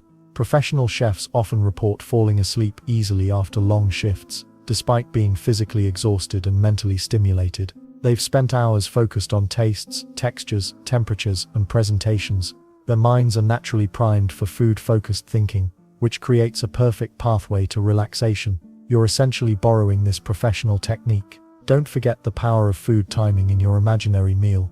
Maybe you start with a warm soup that takes forever to cool down, forcing you to sip slowly and savor each spoonful. Or perhaps you're eating fresh bread that requires careful attention to avoid burning your tongue. These timing elements naturally slow down your mental pace, mimicking the gradual deceleration your brain needs for sleep. The dessert course offers unlimited creative possibilities. What if you could taste colors? What would purple taste like in ice cream form? What about a cake that changes flavors with each bite? Strawberry, then chocolate, then something completely invented. These impossible desserts require so much imaginative energy that other thoughts simply fade away. Cultural food experiences add another layer of mental complexity. Think about that street food you tried on vacation, or the exotic dish you've always wanted to attempt. Your brain has to work overtime, reconstructing unfamiliar flavor profiles and textures, which naturally tires your mental faculties. Temperature contrasts within your imaginary meal create additional sensory depth. Hot soup followed by cold ice cream, or warm bread with cool butter. Your brain processes temperature as intensely as actual taste, so layering these contrasts demands serious neural resources. The most important rule: no judgment about your food choices. Want ice cream soup followed by candy bar salad? Perfect. Your sleeping mind doesn't care about nutritional balance or social eating norms. The weirder your combinations, the harder your brain works to process them. This technique works because it hijacks your mind's natural food obsession and redirects that energy towards sleep preparation. Instead of letting random thoughts bounce around keeping you awake, you're channeling mental activity into something pleasant, structured, and ultimately exhausting. Ready to discover how setting invisible time limits can trick your brain into letting go even faster? Time-based techniques create fascinating psychological pressure that actually helps rather than hinders your journey towards sleep. Your mind needs structure to fall asleep, but not the rigid kind you use during the day. When you're lying in bed, creating artificial boundaries actually helps your brain release control. The 3-minute dream journey technique taps into something fascinating about human psychology. We perform better with time limits, even imaginary ones. Setting a mental timer changes everything. Your subconscious treats this like a gentle challenge rather than an open-ended worry session. Most people make the mistake of letting their thoughts wander without any framework, which often leads to anxiety spirals or endless mental loops. But when you give yourself exactly 3 minutes to travel somewhere in your imagination, your brain focuses on the journey, instead of whatever kept you awake. Here's how it works in practice. Close your eyes and mentally set that 3-minute timer. Choose any destination that appeals to you right now, maybe a forest path, a beach at sunset, or even somewhere completely fictional like a floating castle. The key is picking your destination quickly, without overthinking it. Your first instinct usually leads to the most relaxing choice. Start moving through this imaginary landscape at a walking pace. Notice how the ground feels beneath your feet. Are you walking on sand, grass, cobblestones, or something else entirely? Pay attention to what's around you as you move forward. Trees might shift from oak to pine. The sky could change from blue to purple, to star-filled black. Buildings might transform from modern to ancient to completely fantastical. The beauty of this technique lies in watching these changes happen naturally. You're not forcing anything or trying to control every detail. Your mind creates the scenery while you simply observe and move forward. Sometimes you'll encounter unexpected elements, a talking animal, a bridge that wasn't there before, or doors that lead to completely different environments. Roll with these surprises instead of questioning them. Well, here's where it gets interesting. Your brain processes this imaginary journey similarly to how it processes real travel experiences. The same neural pathways activate, creating a genuine sense of movement and discovery. This mental activity is engaging enough to distract from daily worries but gentle enough to allow sleep to creep in gradually. Keep track of your imaginary time as you explore. Maybe you've been walking for a minute, and now you're climbing stairs carved into a mountainside. Perhaps 2 minutes in, you're floating down a river on a comfortable raft. The time constraint prevents your mind from getting stuck analyzing any single element of the journey. You keep moving because you know your 3 minutes are limited. Then there's the landing spot. As your mental timer approaches the 3-minute mark, start looking for your final destination. This should be somewhere that feels completely safe and comfortable. Maybe it's a cozy cabin with a fireplace, a hammock between 2 palm trees, or a quiet library with the perfect reading chair. The destination doesn't need to be elaborate or impressive. It just needs to feel right for ending your journey. What makes this technique particularly effective is how it mimics the natural transition into REM sleep. During the day, your brain operates in linear, logical patterns, but as you drift towards sleep, thoughts become more associative and dreamlike. The 3-minute dream journey bridges this gap, training your mind to shift from waking logic to sleep-friendly imagination. Most people find their mental journeys become more vivid with practice. The first few times you might struggle to visualize details or keep track of your imaginary timer. That's completely normal. Your visualization skills strengthen over time, and your internal clock becomes more accurate. Some nights you might not even make it to the 3-minute mark before sleep takes over. The time limitation serves another crucial purpose. It prevents perfectionism from interfering with relaxation. You can't spend 20 minutes crafting the perfect imaginary landscape when you only have 3 minutes total. This forces you to accept whatever your mind creates spontaneously, which is exactly the kind of mental flexibility that promotes sleep. And the weird part is how this technique handles different moods and energy levels. On anxious nights, your journey might feel more urgent or changeable. When you're physically exhausted but mentally alert, the scenery tends to be more detailed and immersive. Sad or stressed evenings often produce journeys toward comforting, familiar places. Your subconscious automatically adjusts the experience to match what you need for sleep. You can repeat this technique multiple times in one night if needed, but most people find once is sufficient. If you complete one 3-minute journey and still feel wide awake, try a second trip to a completely different type of destination. The variety keeps your mind engaged while maintaining the gentle time-bounded structure. Remember that your journey doesn't need to make logical sense. You might start in a desert and end up in an underwater palace. Dream logic applies here, where impossible transitions feel perfectly natural. This acceptance of illogical sequences actually helps prepare your brain for the nonsensical narratives of actual dreams. Now you're ready to explore an entirely different mental territory that channels creativity in a surprisingly soothing way. When your brain refuses to shut up at bedtime, sometimes the best strategy is to give it something completely ridiculous to focus on. That's where silly song lyrics come in. Your mind loves patterns, melodies, and creative challenges, even when they're absolutely absurd. Here's how this works. Take any song you know well, could be Happy Birthday, Twinkle Twinkle Little Star, or that annoying pop song you heard 17 times today. Now you're going to rewrite it to be entirely about sleep. The catch, make it as weird and funny as possible. Let's say you pick Row, Row, Row Your Boat. Instead of rowing gently down a stream, you might sing in your head, Sleep, sleep your way, gently through the night. Sleepily, sleepily, sleepily, sleepily, dreams are such a sight. Terrible lyrics. Absolutely. But that's exactly the point. Your anxious brain can't worry about tomorrow's presentation while simultaneously trying to rhyme pillow with marshmallow tornado. The mental gymnastics required to match syllables with melody patterns creates just enough cognitive load to crowd out those racing thoughts. It's like giving your mind a harmless puzzle to solve instead of letting it spiral into stress mode.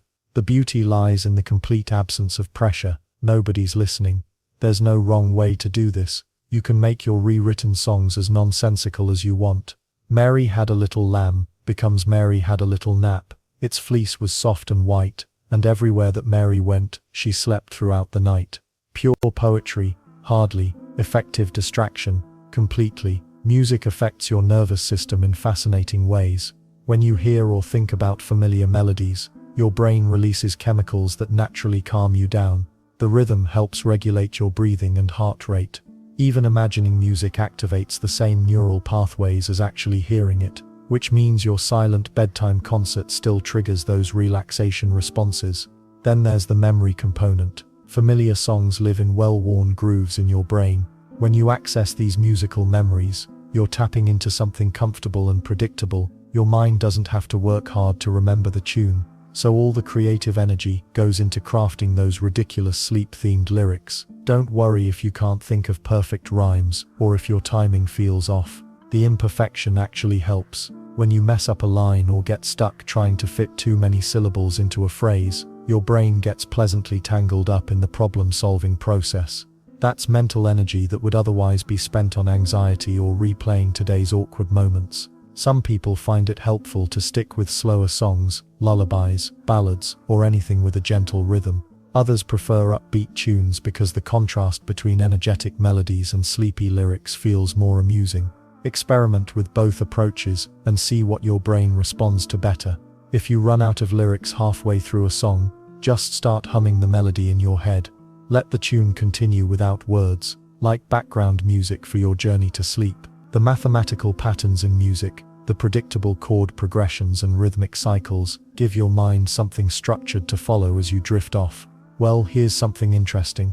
You don't have to stick with songs that have actual words. Try rewriting instrumental pieces that dramatic movie theme song. Turn it into an epic ballad about finding the perfect sleeping position. The jingle from a commercial. Transform it into an ode to your favorite blanket. The key is keeping everything light and playful. This isn't about creating Grammy-winning material or impressing anyone with your creativity. It's about giving your brain a gentle, engaging task that naturally leads towards sleepiness. The moment you start judging your silly lyrics or trying to make them better, you've missed the point entirely. You might find certain songs work better than others for this technique. Songs with simple, repetitive structures tend to be easier to modify and remember. Children's songs, folk tunes, and classic pop songs often have the straightforward patterns that make this exercise most effective. Don't be surprised if you start looking forward to this part of your bedtime routine. Creating these absurd musical masterpieces can become genuinely entertaining. You might even catch yourself smiling in the dark as you come up with particularly ridiculous rhymes or unexpected lyrical turns. The goal isn't to finish an entire song or create a complete musical experience. It's simply to occupy your mind with something pleasant and non-threatening until sleep takes over. Some nights you might get through 3 verses of your sleep-themed Yesterday by the Beatles. Other nights, you'll drift off halfway through the first line of your drowsy version of Jingle Bells.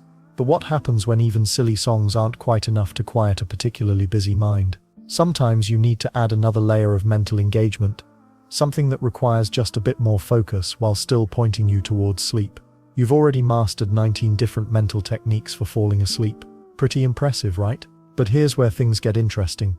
We're about to combine counting with categorization in a way that creates the perfect mental storm for drowsiness. The reverse countdown puzzle isn't just another numbers game. It's a dual task challenge that occupies multiple areas of your brain simultaneously. Start by counting backwards from 50. Simple enough, but here's the twist. After each number you'll name something from an alternating category. Say 50 in your mind, then immediately think of an animal, maybe elephant. Then 49, followed by a color like turquoise. Keep switching between animals and colors with each descending number. The beauty of this technique lies in its controlled chaos. Your brain has to juggle 3 different mental processes: mathematical sequencing, category recall, and pattern switching. That's a lot of cognitive load for one little mind to handle when it's supposed to be winding down for sleep. Most people underestimate how much mental energy it takes to alternate between categories while counting backwards. Try it right now for just 10 numbers and you'll feel the effort.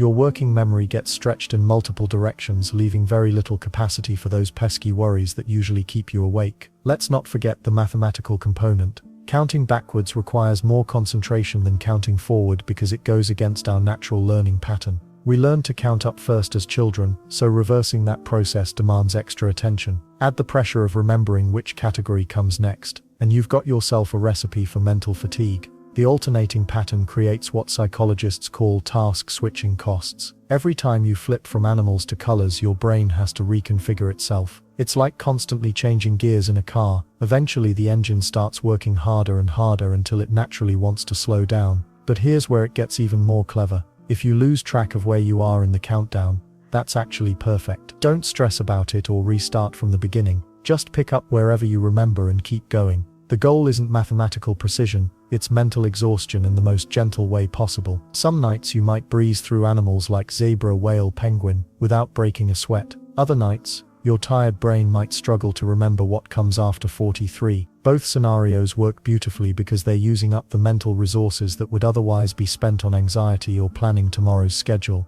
The color category tends to be easier than animals for most people, which creates an interesting rhythm. You get a little mental break every other number, then have to work slightly harder on the animal names. This natural ebb and flow mimics the way your brain waves should be slowing down as you approach sleep. Well, what happens when you can't think of an animal for a particular number? Maybe you're at 32 and your brain just goes blank. That's your cue to either skip ahead to the next number, or substitute with the first animal that eventually pops into your head. The temporary mental blankness is actually a sign that the technique is working. Your cognitive resources are getting depleted. Advanced players sometimes add extra rules to make the challenge more sleep-inducing. You might decide that all animals must be mammals or all colors must be ones you'd find in nature. But why complicate things when the basic version already works so well? The weird part is how this technique affects different personality types. Perfectionists often struggle initially because they want to follow the rules exactly and restart whenever they make a mistake. Meanwhile, more flexible thinkers sometimes find it too easy and need to add extra categories. The key is finding your personal sweet spot between challenge and relaxation. Then there's the surprising fact that most people never make it below 20 before falling asleep. That's only 30 numbers with 30 categories, hardly a marathon mental task. Yet it's consistently effective because it targets the exact type of low-level cognitive activity that promotes drowsiness without creating excitement. Your brain interprets this organized mental work as a signal that it's time to shift into a quieter state. Unlike worrying about problems or planning future events, categorizing animals and colors feels safe and contained. There's no emotional charge, no urgent decisions to make, just a gentle mental puzzle that gradually fades into sleep. The reverse countdown puzzle works because it gives your mind something specific to focus on while systematically reducing its processing power. Each number brings you closer to zero, and each category switch brings you closer to the natural mental quiet that precedes sleep. Speaking of mental quiet, there's something even more profound waiting in our next technique. A method that taps into your brain's most fundamental need for safety and security during vulnerable moments like bedtime. Your mind craves safety like your body craves oxygen. Without it, everything else becomes secondary. Sleep requires a fundamental sense of security that many people never fully achieve, which explains why counting sheep fails so spectacularly for anxious sleepers. Level 21 taps into something deeper than distraction. We're building zones of comfort in your mental landscape. This technique works because your brain responds to imagined safety almost as powerfully as real safety. When you picture places where you felt completely secure, your nervous system starts to downshift automatically. Start with 3 specific locations where you've experienced genuine peace, not just pleasant memories, but places where your guard came down completely. Maybe it's your childhood bedroom during a summer afternoon when sunlight filtered through curtains and the house felt perfectly quiet. Perhaps it's a friend's kitchen where you sat drinking coffee while rain tapped against windows. Could be that corner booth at a diner where you solved life's problems over pancakes. The key lies in sensory details. What was the temperature like in that safe space? Cool air conditioning humming in the background, warm sunbeams heating your skin. Your brain catalogs safety through all 5 senses, not just visual memories. That's why the smell of your grandmother's house could instantly transport you to feeling 6 years old and worry-free. Focus on the lighting next. Was it dim and cozy, bright but not harsh, natural light streaming through leaves? Your nervous system associates certain lighting patterns with relaxation. Harsh fluorescents signal alertness and potential danger. Soft warm light tells your brain it's time to wind down. Even imagining the right kind of illumination starts triggering sleepiness responses. Then there's the sound component. Maybe your safe zone had the gentle buzz of an old refrigerator, traffic sounds muffled by thick walls, a grandfather clock ticking steadily in another room, your childhood dog's rhythmic breathing as it napped nearby. These background noises become comfort anchors that your brain can recreate years later. The fascinating part: your amygdala can't tell the difference between remembered safety and current safety. When you vividly recall being in that secure space, your fight or flight response starts powering down. Stress hormones decrease, heart rate slows, muscle tension melts away, all because you're essentially time traveling to a moment when everything felt manageable. Now comes the floating technique. Don't just visit one safe zone and stay there. Drift between all three locations like you're moving through a peaceful dream. Spend 30 seconds in your childhood bedroom, then gently transition to that cozy coffee shop, then glide over to the third space. This mental movement prevents your analytical mind from taking over and questioning the exercise. Let's not forget that safety isn't always about physical spaces. Sometimes it's about emotional states you've experienced. That feeling when a problem that seemed impossible suddenly had a clear solution. The moment when someone you trusted completely had your back during a difficult situation. The relief after finishing something that had been weighing on your mind for weeks. You can layer these emotional safety memories over the physical spaces. Picture yourself in that sunny bedroom, but also feeling the way you did when your best friend defended you in high school. Combine the sensory comfort of the physical space with the emotional security of being truly supported. Your brain loves this kind of multi-dimensional safety signal. The weird part is how quickly this works once you get the hang of it. Most people expect relaxation techniques to take 20 minutes of concentrated effort. But safety imagery can shift your nervous system in under 2 minutes because it's addressing the root cause of sleeplessness rather than just the symptoms. Racing thoughts happen because your brain thinks there's danger to figure out. Remove the sense of danger, and the thoughts naturally slow down. Here's what makes this different from generic visualization exercises. You're not imagining some perfect fantasy location. You're reconnecting with actual experiences your nervous system already recognizes as safe. Your body has cellular memories of these moments. The relaxation response is already programmed in. You're just accessing it. Some nights you'll find yourself wanting to linger in one particular safe zone longer than the others. That's your intuition telling you what kind of comfort you need most. Trust that instinct. Maybe tonight you need the emotional safety of feeling supported. Tomorrow night might call for the physical comfort of that perfect temperature and lighting combination. The beauty of this level lies in its flexibility. Your comfort zones can evolve as you practice. New safe spaces from recent experiences can join the rotation. Old ones might fade if they stop feeling as secure. Your mind knows what it needs to feel protected enough for sleep. But here's where things get really interesting. Once you've established these mental safety zones, your brain starts craving the specific type of mental engagement that comes with the next challenge. Numbers have a unique way of occupying the anxious mind, and level 22 reveals why certain mathematical patterns can be surprisingly soothing when your thoughts won't settle. Ready for something that might actually help your brain understand why sleep matters? Let's dig into the fascinating world of sleep statistics and facts that'll make you rethink everything you thought you knew about those 8 hours. Here's the kicker. The average person spends roughly 26 years of their life sleeping. That's not a typo. 26 whole years.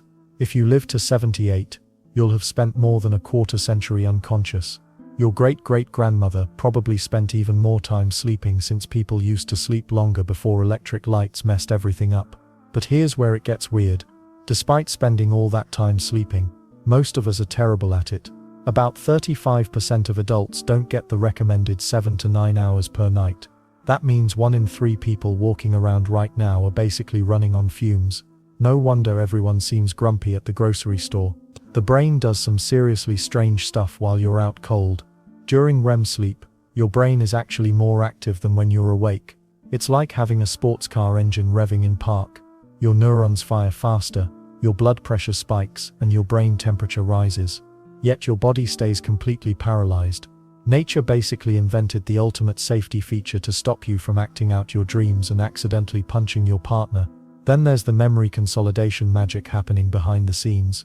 Your brain takes all the random junk from your day and decides what's worth keeping. That embarrassing thing you said at lunch, your brain might file it under important life lessons or dump it completely. The process is so efficient that you can literally sleep on a problem and wake up with the solution. Scientists call this incubation, but it's basically your subconscious doing homework while you drool on your pillow. Sleep deprivation turns you into a different person. After just 17 to 19 hours without sleep, your reaction time becomes equivalent to someone who's legally drunk. Stay up for 24 hours straight, and you're functioning like someone with a blood alcohol level of 0.1%. That's above the legal limit in most places.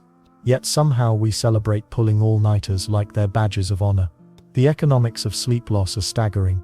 The US economy loses about $411 billion annually due to sleep deprivation. That's more than the GDP of most countries. Companies are starting to catch on too. Google has nap pods, Nike has quiet rooms. Some forward-thinking businesses even pay employees to sleep better because well-rested workers are more productive, creative, and less likely to make costly mistakes. Your body temperature drops by 1 to 2 degrees when you sleep. This isn't random. Your brain actively lowers your internal thermostat to trigger drowsiness.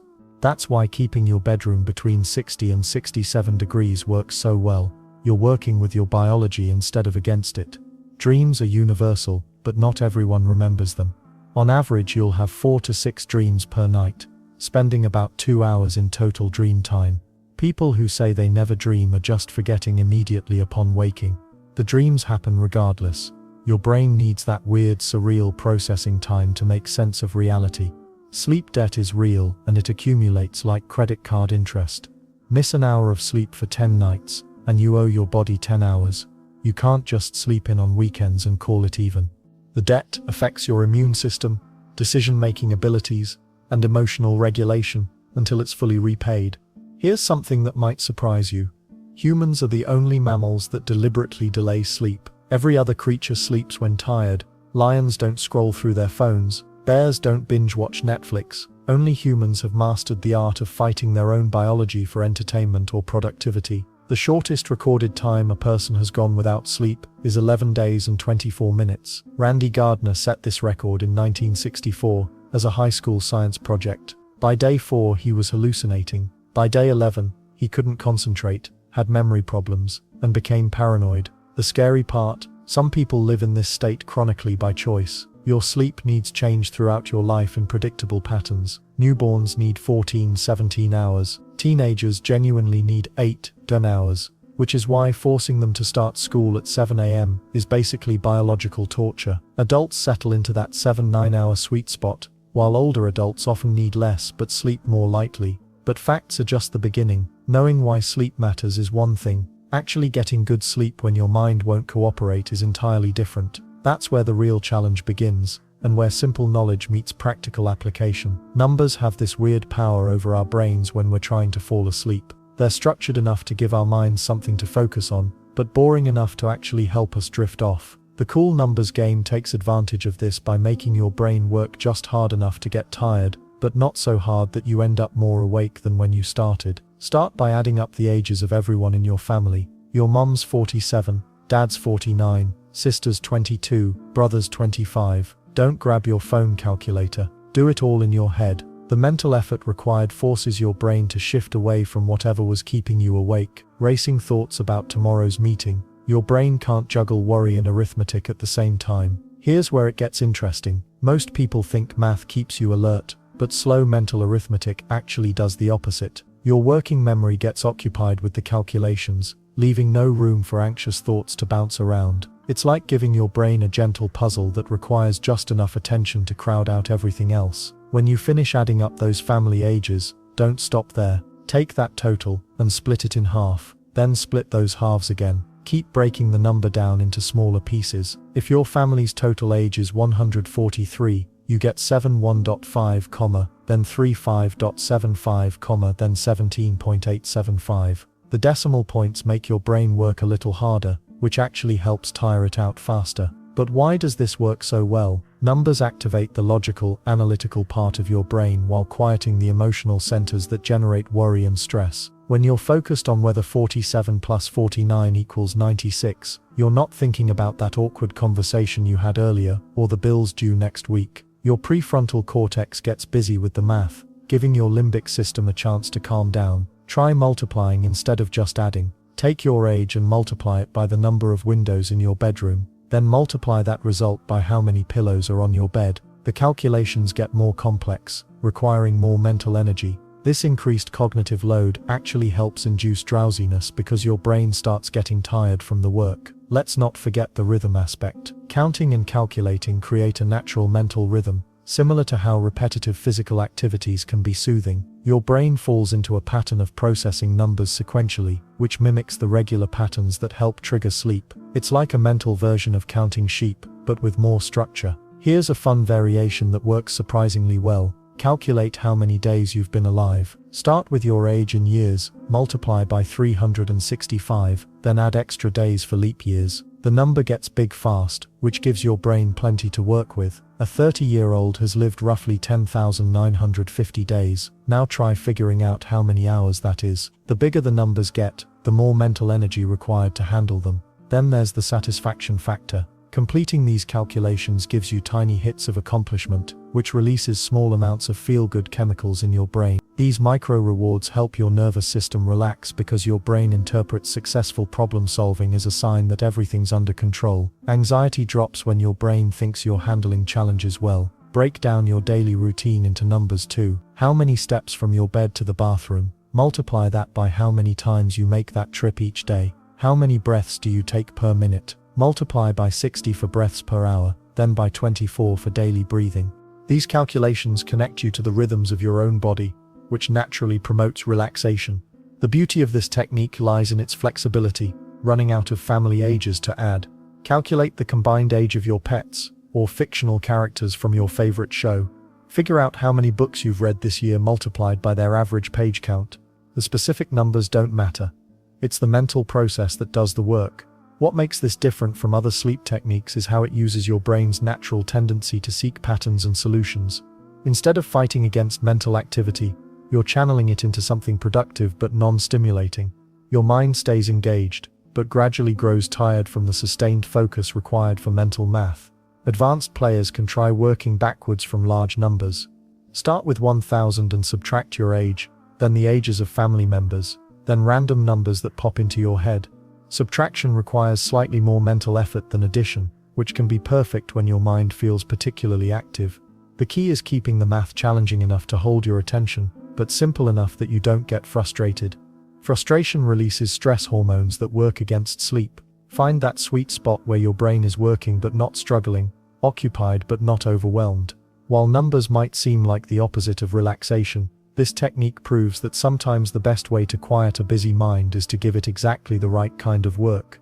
But what happens when even mathematical focus isn't enough to slow down racing thoughts? Playing word games in your head might sound childish, but your brain doesn't care about age when it's trying to fall asleep. The Sleepy Synonyms game works because it forces your mind to dig through vocabulary while staying focused on one peaceful theme. Instead of letting thoughts bounce around like ping-pong balls, you're giving them a specific job that naturally winds down your mental energy. Start with the obvious ones. Sleep, slumber, doze, nap, rest. These roll off your mental tongue easily because you use them all the time. But here's where it gets interesting. Each word carries a slightly different feeling. Sleep sounds clinical, like something a doctor might say. Slumber feels fancy, like something from a fairy tale. Doze suggests you're half awake, maybe nodding off in a chair. Nap implies something quick and refreshing. The beauty of this exercise lies in those subtle differences. Your brain has to work just hard enough to distinguish between words, but not so hard that it becomes stimulating. It's like mental yoga, stretching your vocabulary muscles while staying relaxed. When you're lying there thinking about whether snooze feels different from drowse, you're not worrying about tomorrow's meeting or replaying awkward conversations from 3 years ago. Let's dig deeper into the word pile. Catnap brings up images of lazy afternoons and whiskers. Siesta makes you think of warm Spanish towns and hammocks swaying in the breeze. Power nap sounds like something a busy executive would schedule between conference calls. Each word opens a tiny mental door to different associations, and your brain gets to wander through them like a leisurely museum visit. Then there are the fancy words that make you feel smart. Repose sounds like something Shakespeare would write. Hibernation makes you think of bears in cozy caves. Torpor is deliciously dramatic. It means being mentally or physically inactive, which is exactly what you're aiming for. Using these elevated words gives your brain something to chew on without getting worked up. The regional variations add another layer of fun. Americans might say catching some Z's, while Brits talk about having a kip. Australians catch 40 winks and everyone understands what that means, even though it makes no literal sense. Why 40? Why winks? Your brain doesn't need to solve these mysteries, it just enjoys rolling them around like smooth stones in a pocket. But here's the clever part about this game. The more words you collect, the sleepier the words themselves become. Slumber sounds drowsy when you say it slowly in your mind. Drowse practically yawns at you. Snooze has that soft ooh sound that naturally relaxes your facial muscles, even when you're just thinking it. You're basically programming yourself to feel sleepy through the power of suggestion. When you run out of direct synonyms, branch into related territory. Dream, drift, fade, float, settle, sink, melt. These aren't exactly sleep words, but they capture the feeling of letting go that comes before sleep. Your mind starts to associate the word hunt with the physical sensation of relaxation. It's like Pavlov's dog, except instead of drooling for dinner, you're yawning for bed. Some people get stuck thinking they need to find the perfect word or remember every possible synonym. That's missing the point entirely. The goal isn't to win a vocabulary contest. It's to give your brain a gentle, repetitive task that gradually uses up your remaining mental energy. If you can only think of 5 words before your mind starts wandering, that's perfectly fine. Follow the wander for a bit, then gently come back to the word search when you remember. The rhythm matters more than the results. Think each word slowly, letting it sit in your mind for a moment before moving to the next one. Some people like to group them by feeling all the cozy words together, then all the deep sleep words. Others prefer to just let them flow randomly. There's no wrong approach, just whatever feels most natural and peaceful to your particular brain. Advanced players sometimes try to rank the words by how appealing they sound. Which would you rather do right now? Slumber or snooze? Doze or dream? This comparison game uses even more mental energy, because you're not just recalling words, you're evaluating them. It's like being a sleepy food critic, but for vocabulary. The strangest thing about this exercise is how the words start to lose their meaning. If you think about them too long, say sleep in your head 20 times, and it becomes just sounds, just breath and rhythm. Psychologists call this semantic satiation, but you can call it the gateway to dreamland. Ready to take word games even further? The next level involves matching moods with memories, creating a more complex mental puzzle that naturally leads your mind toward rest. Your brain keeps detailed records of every morning you've ever experienced. That's millions of data points stored away, waiting to teach you something crucial about tonight's sleep strategy. The connection between how you feel when you wake up and what happened the night before isn't random. It's a pattern your mind has been tracking without you realizing it. Level 25 taps into this hidden database, called Mood Matchup. This technique asks you to become a detective of your own sleep habits. Start by recalling 3 specific mornings when you woke up feeling genuinely good, not just okay or functional, but actually refreshed and ready to tackle the day. The first memory might come quickly. Maybe it was last weekend when you naturally opened your eyes at 8 a.m., feeling clear-headed and energetic. Hold on to that feeling for a moment. Now work backward through the evening before. What time did you go to bed? Were you stressed or calm? Had you eaten a big meal late, or kept dinner light? Were you scrolling through your phone until midnight, or did you put it away early? Your second good morning memory requires more mental effort. This cognitive work is exactly what makes your brain tired in the right way. Perhaps it was a morning 3 weeks ago when you woke up without an alarm and felt genuinely excited about the day ahead. Again, trace backward through that previous evening like you're following breadcrumbs in reverse. The third memory pushes your brain even further into sleepy territory. You're forcing it to dig deeper into stored experiences while making connections between cause and effect. The effort of remembering details and analyzing patterns naturally exhausts the overthinking part of your mind that keeps you awake. But here's where most people make a mistake. They compare today's feelings to those perfect mornings and judge themselves harshly. Don't do that. The goal isn't to feel bad about today, it's to notice patterns without becoming your own worst critic. Think of yourself as a friendly researcher studying an interesting subject rather than a judge evaluating a defendant. What do you observe about tonight, compared to those good morning evenings? Are you more wound up than usual, or surprisingly relaxed? Did you handle stress differently today? Sometimes the simple act of noticing removes the power these feelings have over your sleep. The fascinating part happens when you start spotting the patterns. Maybe you always sleep better after days when you got some sunlight. Or perhaps your best mornings follow evenings when you talk to a friend rather than staying isolated.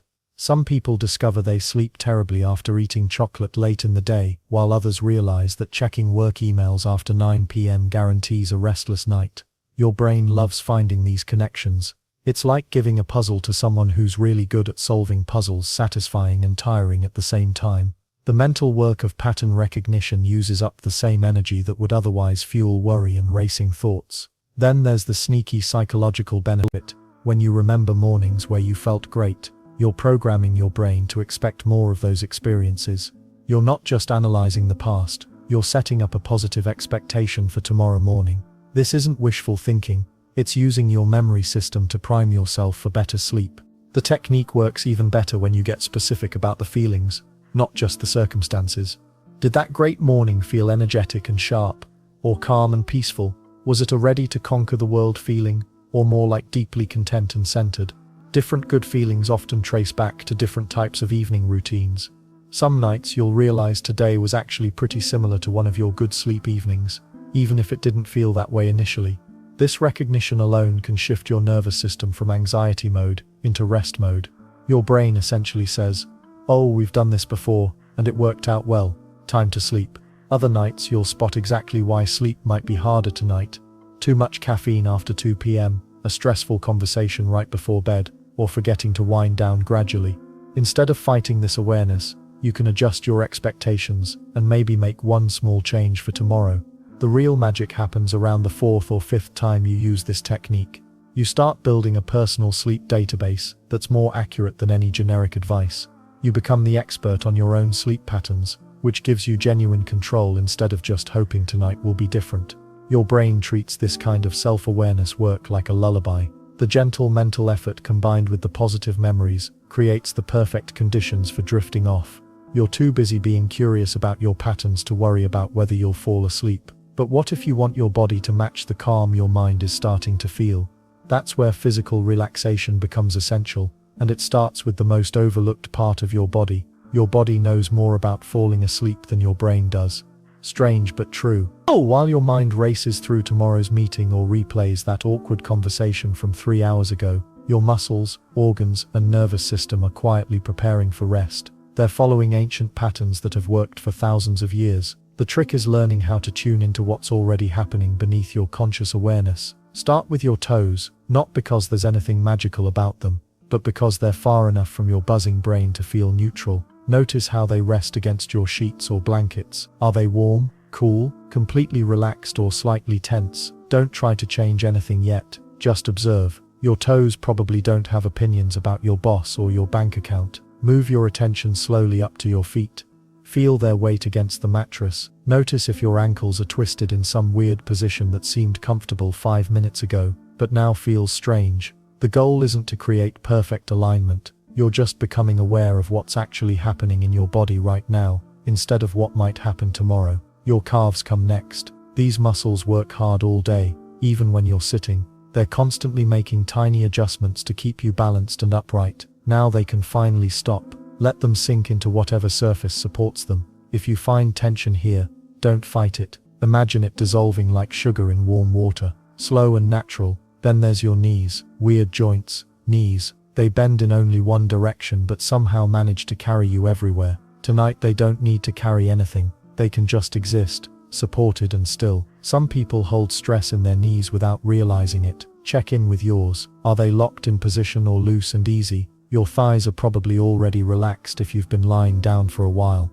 These big muscle groups tend to let go faster than smaller ones, but scan them anyway. Feel their weight. Notice how they connect to your hips. Your body is starting to feel heavier as you pay attention to each part. That's exactly what should happen. Hip tension is sneaky. You might not notice it during the day, but it shows up at bedtime. Your hips hold a lot of emotional stress according to yoga instructors and massage therapists. Makes sense, right? They're literally the center of your body. Let them settle into the bed like they're sinking into sand. Your lower back probably has some opinions. It usually does. This area works overtime to keep you upright and moving. Now it can finally stop bracing against gravity. If there's tightness here, breathe into it. Not dramatically, just normal slow breaths that happen to flow toward that spot. Your back will start to release on its own timeline, moving up to your chest and ribs. This is where breathing happens, obviously, but also where anxiety likes to hang out. Your chest might feel tight or heavy if you're stressed about something.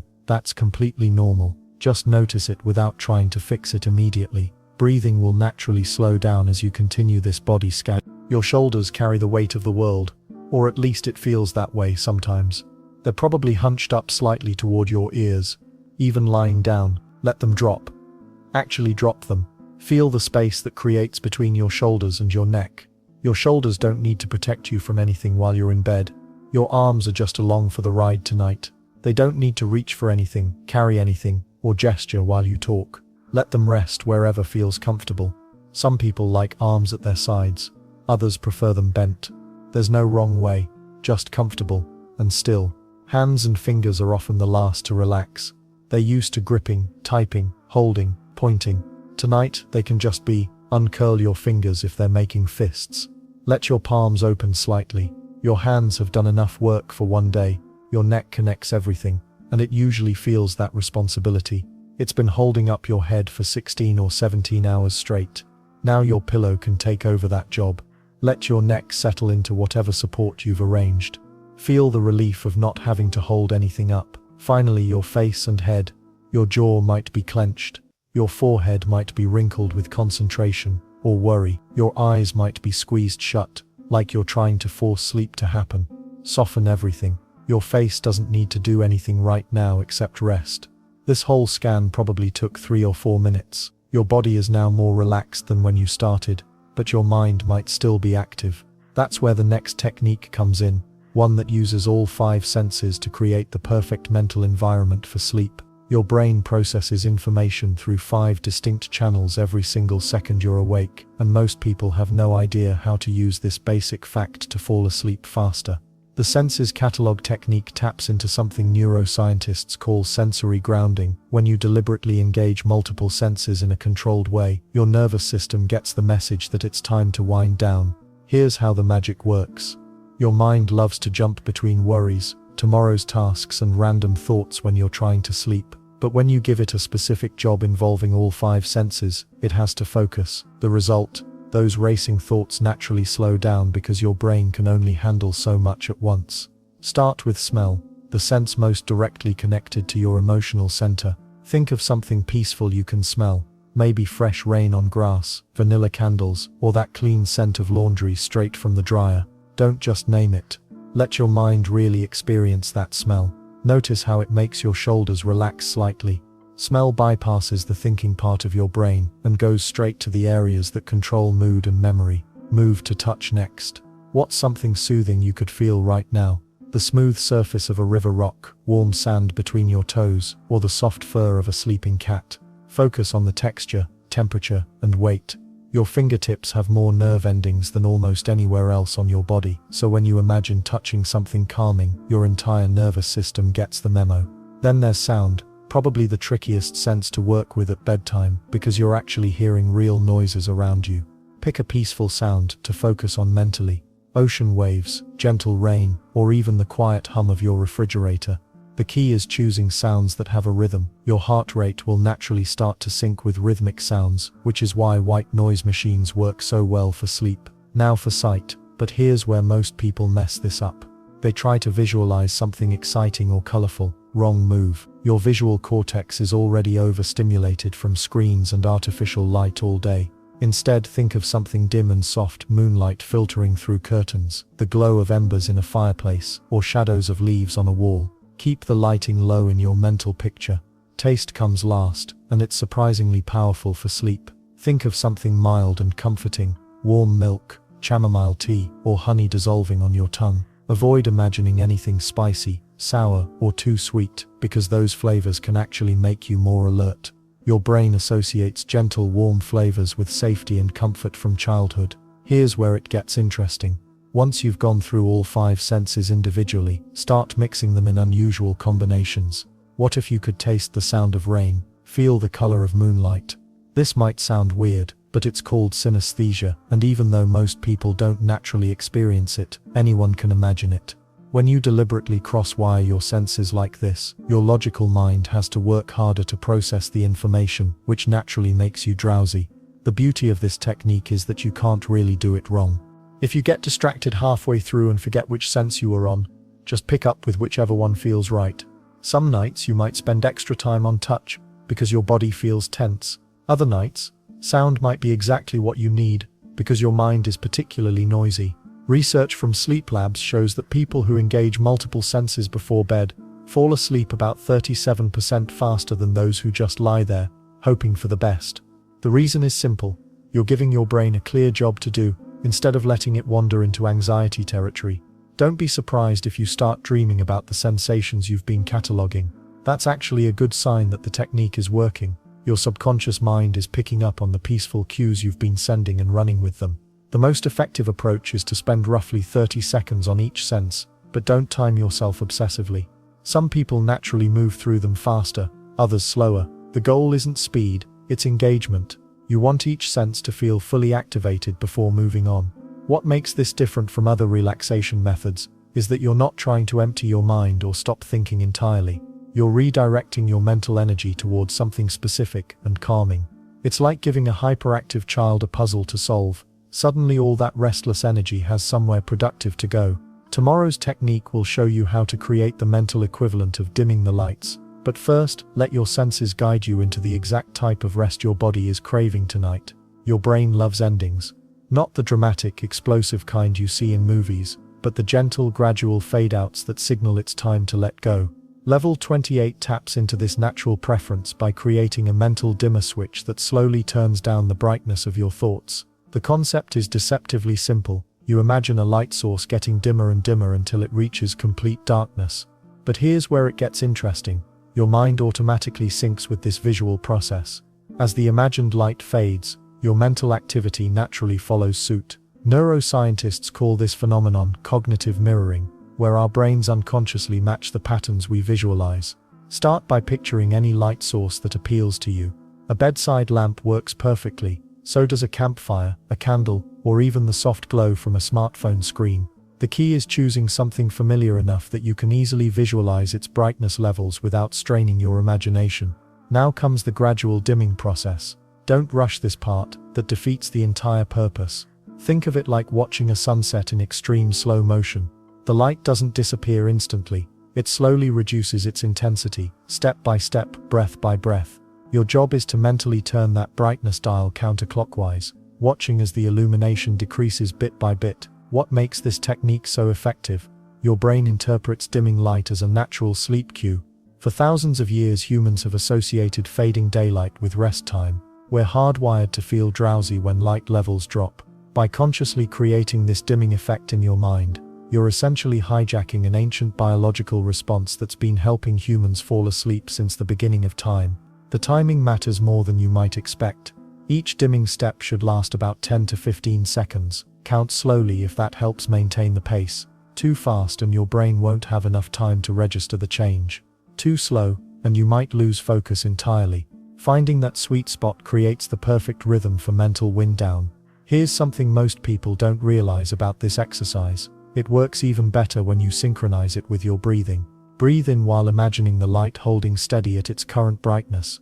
Then as you exhale, picture the light dimming just a little more. This coordination between breath and visualization amplifies the relaxation response dramatically. Racing thoughts tend to interrupt this process, but that's completely normal. When your mind starts jumping to tomorrow's meetings or tonight's dinner dishes, gently redirect your attention back to the dimming light. Don't fight the intrusive thoughts. Just acknowledge them like passing clouds and return to your mental dimmer switch. The goal isn't perfect focus, it's gentle, persistent redirection. Some nights your brain might rebel against the darkness. Maybe you'll find yourself unconsciously brightening the light back up, or switching to a different light source entirely. That's your mind's way of avoiding sleep, often because of underlying stress or overstimulation. When this happens, start over with an even dimmer initial setting. Begin with a light that's already at 30% brightness instead of 100%. This gives your brain less resistance to work against. The beauty of this technique lies in its flexibility. You can adjust the starting brightness, change the type of light source, or even imagine multiple lights dimming simultaneously. One person might visualize streetlights going out one by one down a quiet road. Another might picture the last embers of a fireplace slowly fading to ash. The specific imagery matters less than the consistent pattern of gradual reduction. Physical sensations often accompany successful dimming sessions. Your eyelids might feel heavier. As the imagined light grows dimmer, your breathing naturally slows down. Some people notice their body temperature dropping slightly, mimicking what happens during the onset of natural sleep. These are all positive signs that your brain is responding to the visualization. Advanced practitioners sometimes add layers to enhance the experience. They might imagine sounds fading along with the light, like the volume on a radio slowly turning down. Others picture colors shifting from bright white to warm amber to deep red before finally disappearing completely. These additions aren't necessary, but they can deepen the overall effect for people who respond well to multi-sensory approaches. The most important aspect of level 28 is accepting that some thoughts will naturally fade along with the imagined light. You're not forcing them away or fighting against them. Instead, you're creating mental conditions where they simply become less prominent, like objects becoming harder to see as room lighting decreases. This passive approach removes the pressure that often keeps insomniacs awake, the pressure to stop thinking entirely. When you reach complete mental darkness, don't celebrate or analyze the achievement. Just rest in that quiet space and let sleep emerge naturally. But mastering gentle endings is just one piece of the sleep puzzle, and there's actually fascinating science behind why your brain needs specific types of information to truly shut down for the night.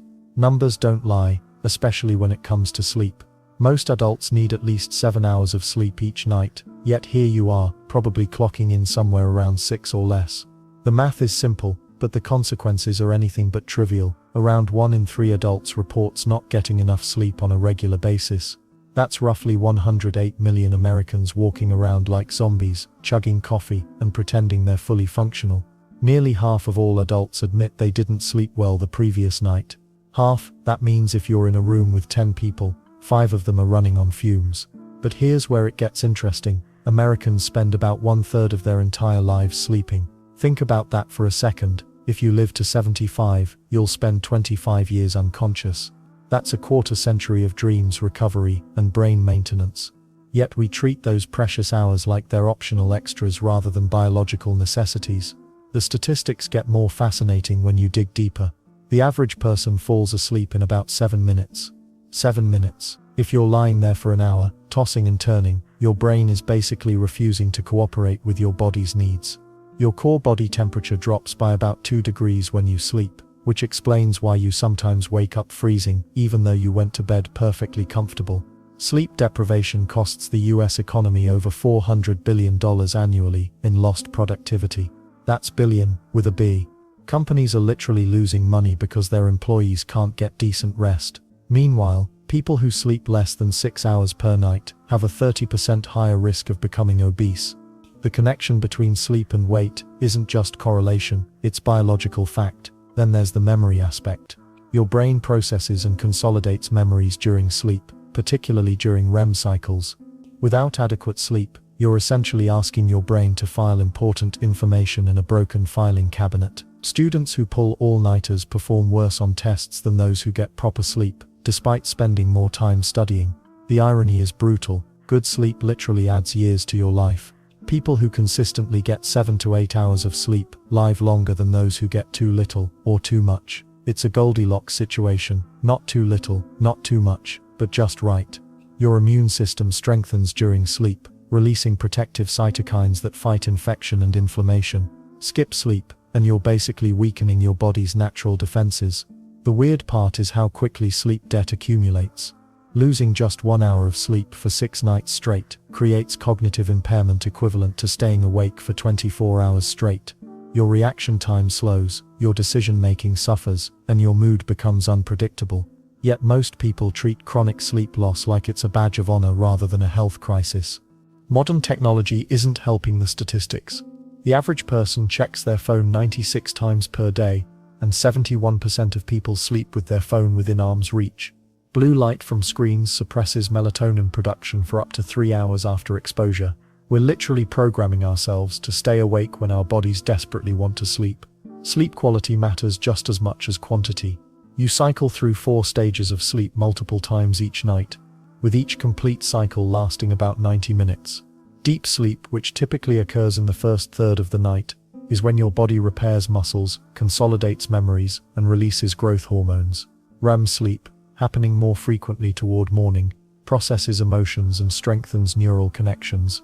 Interestingly, women generally need more sleep than men, about 20 minutes more per night on average. This might be due to multitasking demands or hormonal differences, but the statistical difference is consistent across age groups. Men are more likely to suffer from sleep apnea, while women experience more insomnia, particularly during hormonal changes. The financial cost of poor sleep extends beyond productivity losses. Americans spend over $15 billion annually on sleep aids, from prescription medications to weighted blankets to white noise machines. We're throwing money at a problem that often requires lifestyle changes, rather than expensive solutions. Age changes everything about sleep statistics. Newborns sleep 14 teen-year-olds 17 hours per day, teenagers need 18-year-olds 10 hours, and adults require 7-year-olds 9 hours.